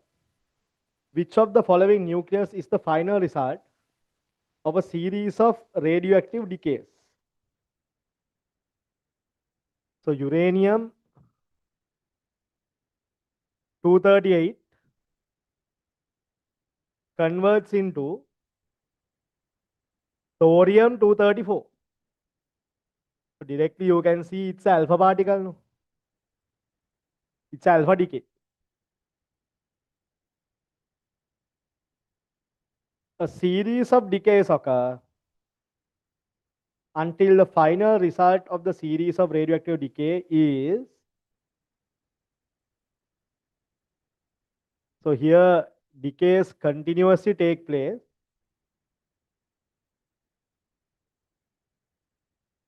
Beta decays mass number will not change. What can you say about the lead? 234.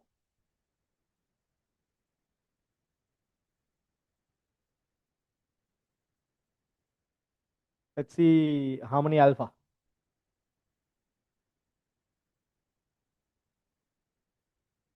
7 alpha decays are here for the second answer. First answer 205. If you subtract 205, 29 can't be, no? 29 you can't divide by 4, no? Alpha. Next is 207. 234, 207. How much? 227. Can you divide by 4? Sorry, 27. 27 you can't divide by 4, no? That's also impossible. Fourth one, 208.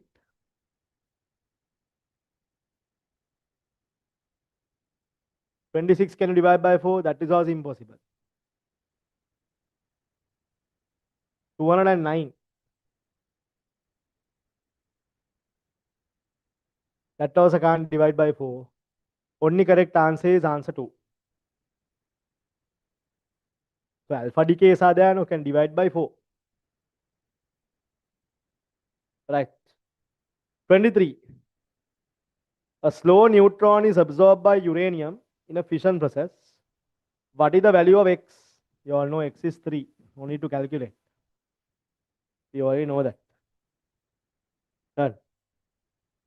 Question number 24. A radioactive material has half-life 60. Percentage of the fraction of the material that has decayed after 3-hour period. 3 hour means 3 decays. X has become X over 2, has become X over 4, has become X over 8, 3 half-lives. Percentage of the fraction that has decayed, X over 8 into X into 100. How much? 12.5%. Question number 25.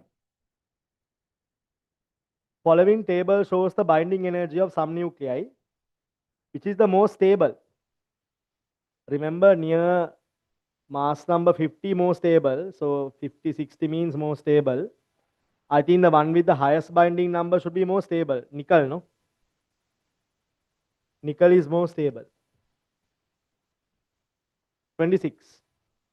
The SI unit to measure activity is becquerel, BQ. Answer 1. 27.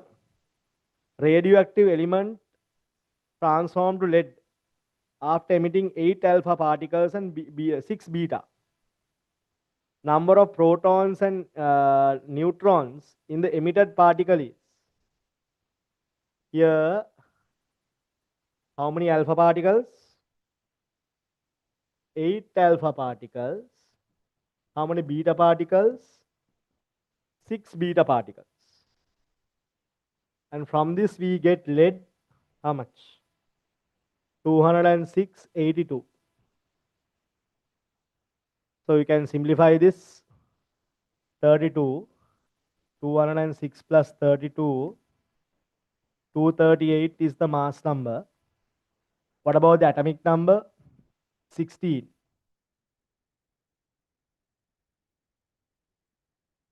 82 plus 16, 98, 97. Atomic number is 97. So number of protons, 97, no? Number of protons, 97. Sorry, not 97. Misunderstood. 16 minus 6, 92. 6 times, no? Proton is 92. Proton 92. Electron 92. Neutron 238, 92. 146. 92 protons, 146 neutrons. Answer is answer 2. Question number 28. Generating power by nuclear fusion is challenging because, remember, at the surface of the sun is giving energy for the fusion to take place. Practically, this is very difficult to take place on Earth because there should be a lot of external energy given. Okay, no? Go back to your nuclear fusion note. Fusion, na? Put a sign like this. This experiment occurs at the surface of the sun because the sun is giving out energy. Because the sun is giving out energy. Because the sun is giving out energy. This is practically difficult to replicate on Earth. But remember, China has replicated this. They have their own artificial sun. Huh? Right.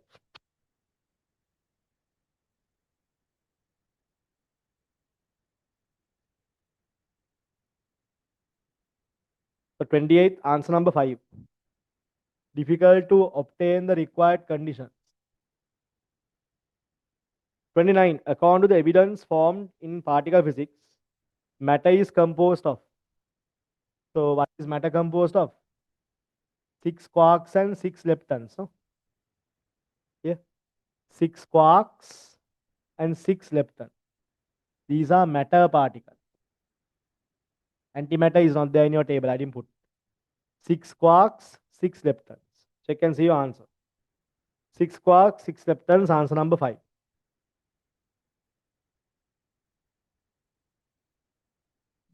Answer number 5. Right. I think I gave you all homework, photoelectric effect. Go there below, we'll discuss and finish it. Then program is completely done and finished. I know you all are tired and all, but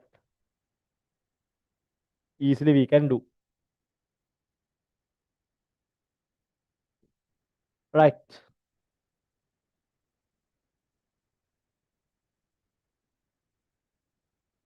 Consider the following statements made about photoelectric effect. Victor will do. Photoelectric effect. Huh?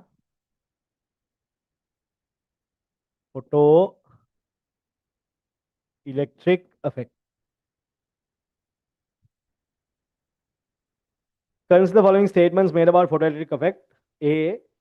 Number of electrons emitted with the intensity of number of electrons emitted increases with the intensity of incident light. Yes. More photons, more electrons. Statement A correct. Maximum velocity of the electrons increases with the intensity. That is wrong. Maximum velocity of electrons emitted increases with the wavelength of incident light. So maximum velocity means HF, no? Ke max, HF naught, threshold frequency, HC lambda, Ke max,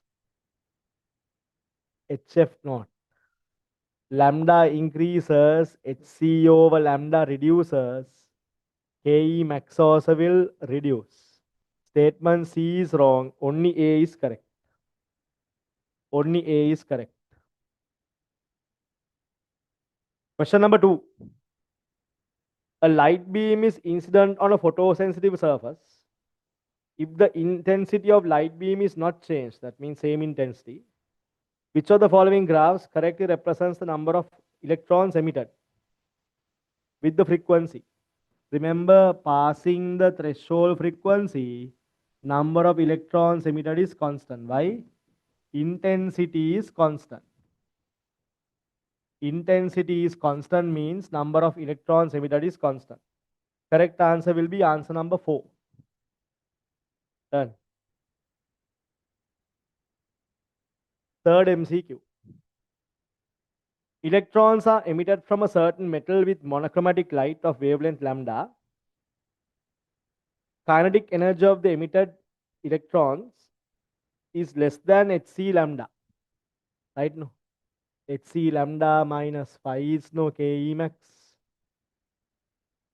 Statement A correct.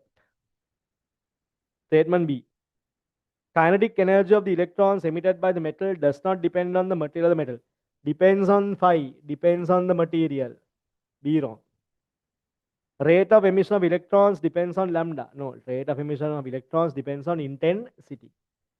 Statement A is correct. Question number 4.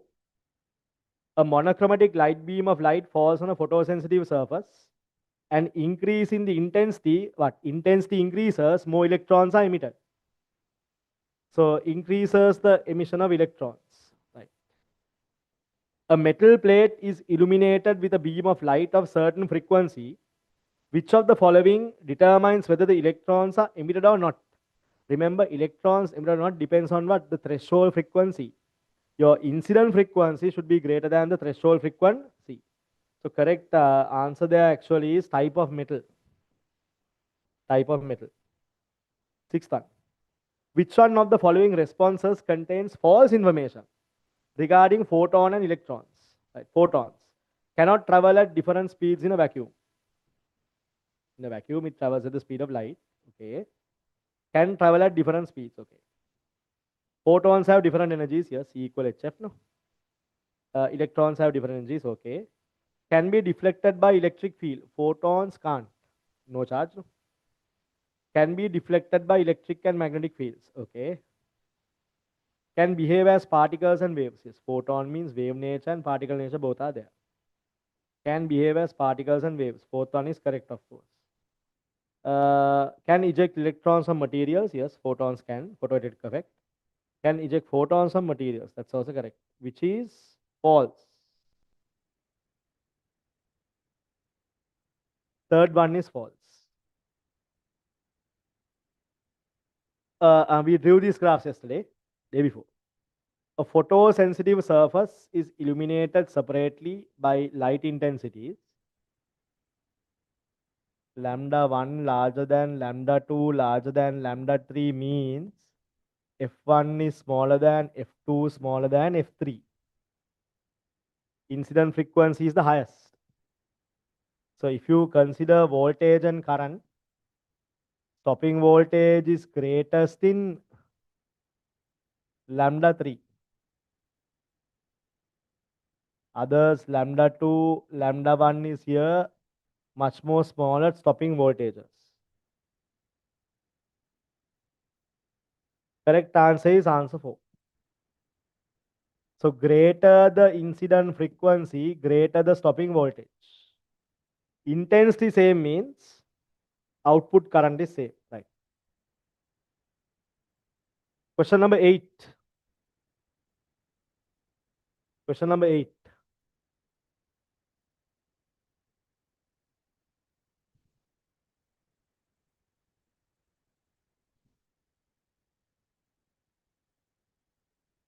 Right.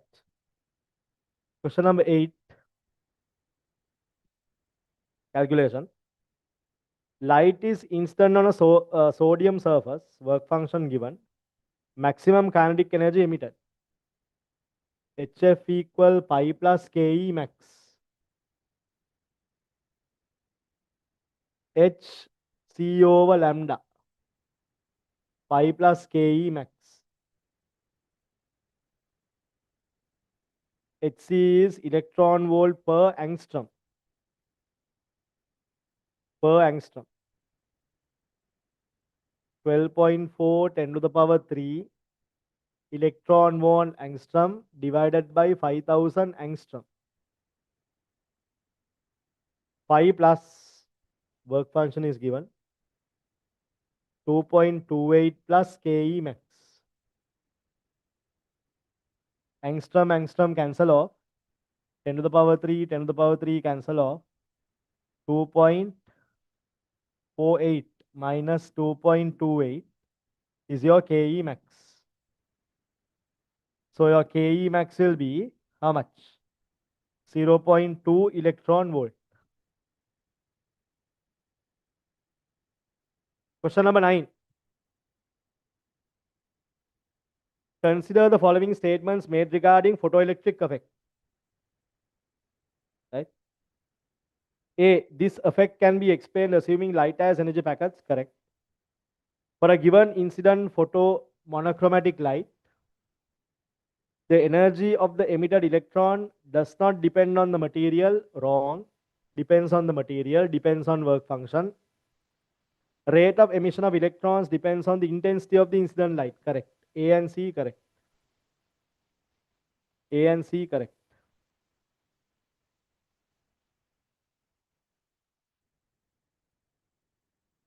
Right. Question number 10. Blue and red light fall on a certain photocathode, producing photoelectrons. Blue has higher frequency, red has lesser frequency, right? Maximum kinetic energy emitted by the photoelectron is higher for blue. Right? No. HF equal 5 plus KE max. Blue will have greater frequency, so greater kinetic energy. Stopping potential is higher for red light. Wrong. So blue light only is higher. Work function of the material is higher for blue. Wrong. Work function is constant. Number of emitted photoelectron is always higher for blue light. Wrong. Depends on the intensity. Stopping potential is same for both colors. Stopping potential won't be same for both colors because the frequency is different. Only A is correct. 11. A metal plate is illuminated with light of certain frequency. Which of the following determines whether electrons are emitted or not? Material in which the plate is made. Work function plays a very important part.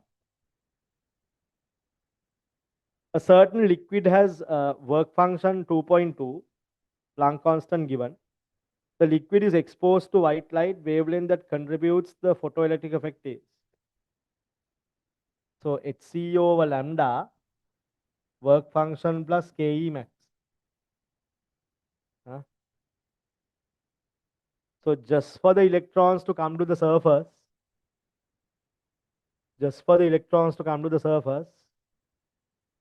6.6 10 to the power minus 34, 3 10 to the power 8 divided by wavelength, right? Work function is 2.2 into 1.6 10 to the power minus 19. Simplify this, you will get lambda. Anything less than this lambda guaranteed what? Electrons will be emitted. Lesser the lambda, greater the value here. Lambda must be less than this value. Lambda must be less than this value. You can substitute and get, there's a calculation here, 6.6 into 3 divided by 2.2 divided by 1.6.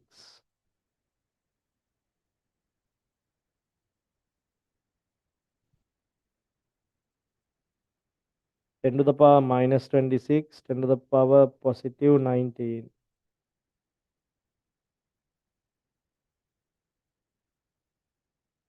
$562.5 nanometer. 562.5 nanometer. Anything less than this, photoelectrons are emitted. Nanometer. Nanometer. Nanometer.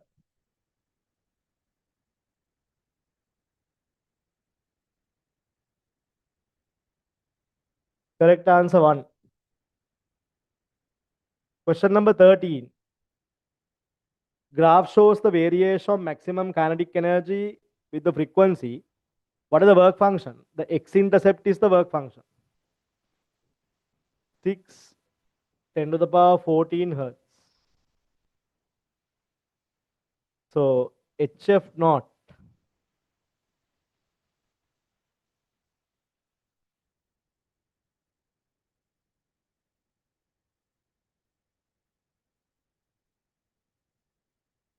You can get the gradient of the graph actually. You all know this, no? Gradient of the graph you can get.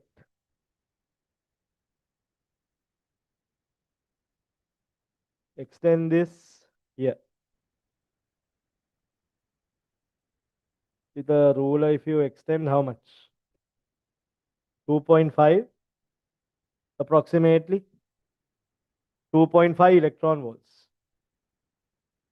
Ke max is HF minus HF naught. Y is equal to mx minus c. This is your work function.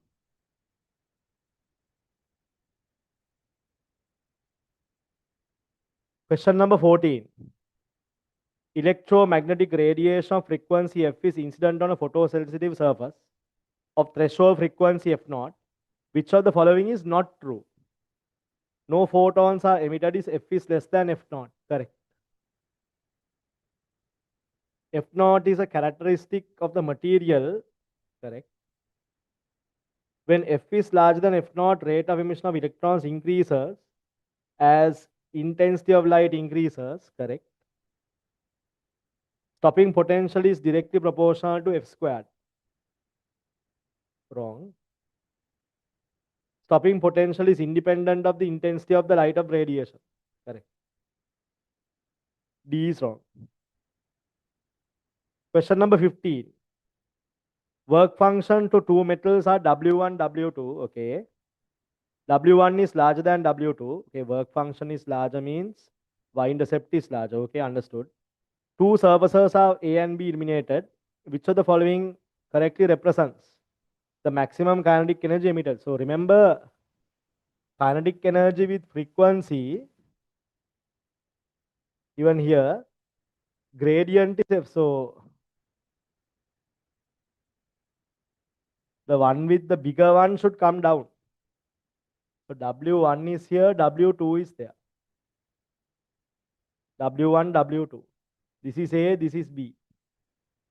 A and B parallel to each other. Correct answer is answer 2. Question 16. A, B, C are three metals with threshold frequencies or threshold wavelength. Photon of frequency 1.2 is incident on the metal. Right. So HF equals 5 plus Ke max. Threshold wavelengths.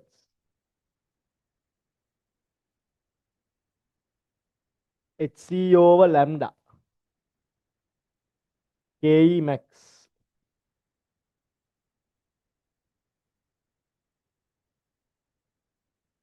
H times 1.2 10 to the power 15. H times 3 10 to the power 8 divided by 0.3 micro. Ke max. Substitute and see. Here if you substitute, 30 over 3, 10, 10 to the power 15, I think this one is okay. A is okay. What about B? If I put B here, how much? B is 0.28.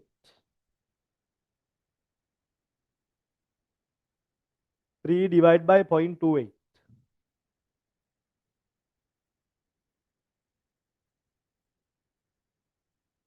1.07. That is also okay. Next one is 0.2. 0.2 means negative answer, not possible. A and B possible. Answer 4.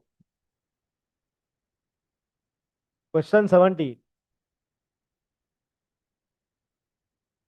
A beam of monochromatic light is incident on a metal surface. Is capable of producing photoelectrons ejected from metal surface.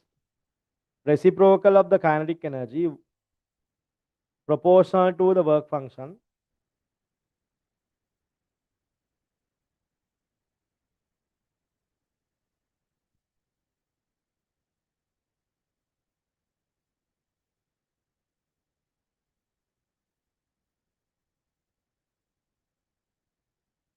Ah.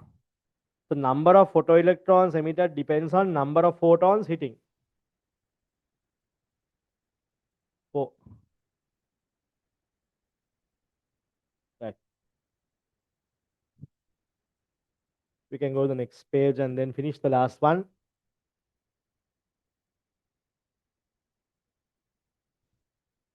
Last question. So then this whole session is done and finished. Huh? Okay. Part of an orbiting satellite is coated with a metal as a work function 5 electron volts. Planck constant given. Speed of light is given. What could be the longest wavelength incident that can eject the electron? HF equal 5 plus KE max. So HF equal 5, let's say kinetic energy 0, just come into the surface. HC over lambda is work function.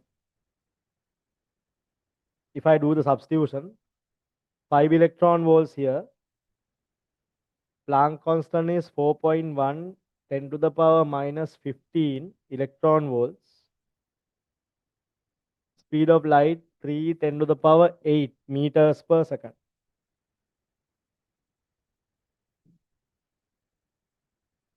Electron volt will cancel off. Lambda is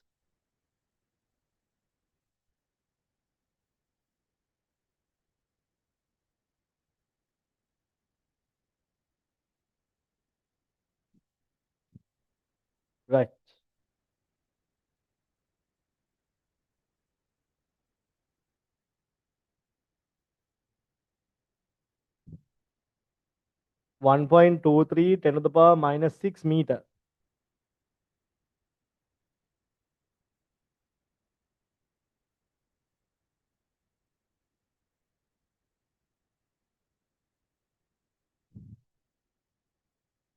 (4.1) 10 to the power minus 15, 3 10 to the power 8 over lambda,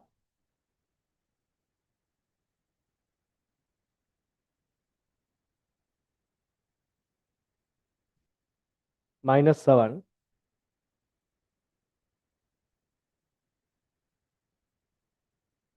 minus 6,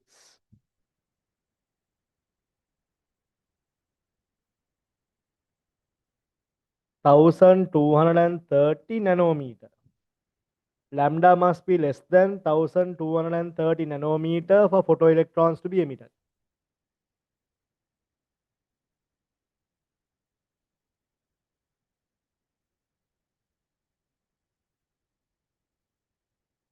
Yeah, right.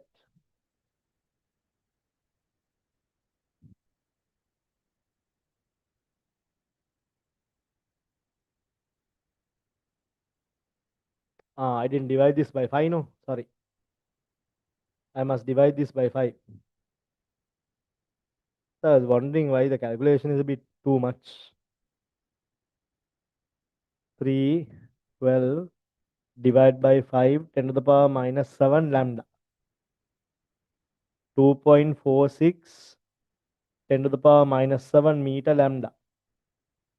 That is 246 nanometer. Lambda should be less than this. So frequency is going to be higher. So correct answer is answer 2.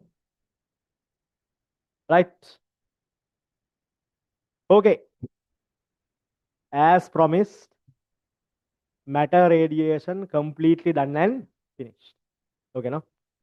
So therefore, there you go. Full section completed. Hope you all got the maximum benefit out of it.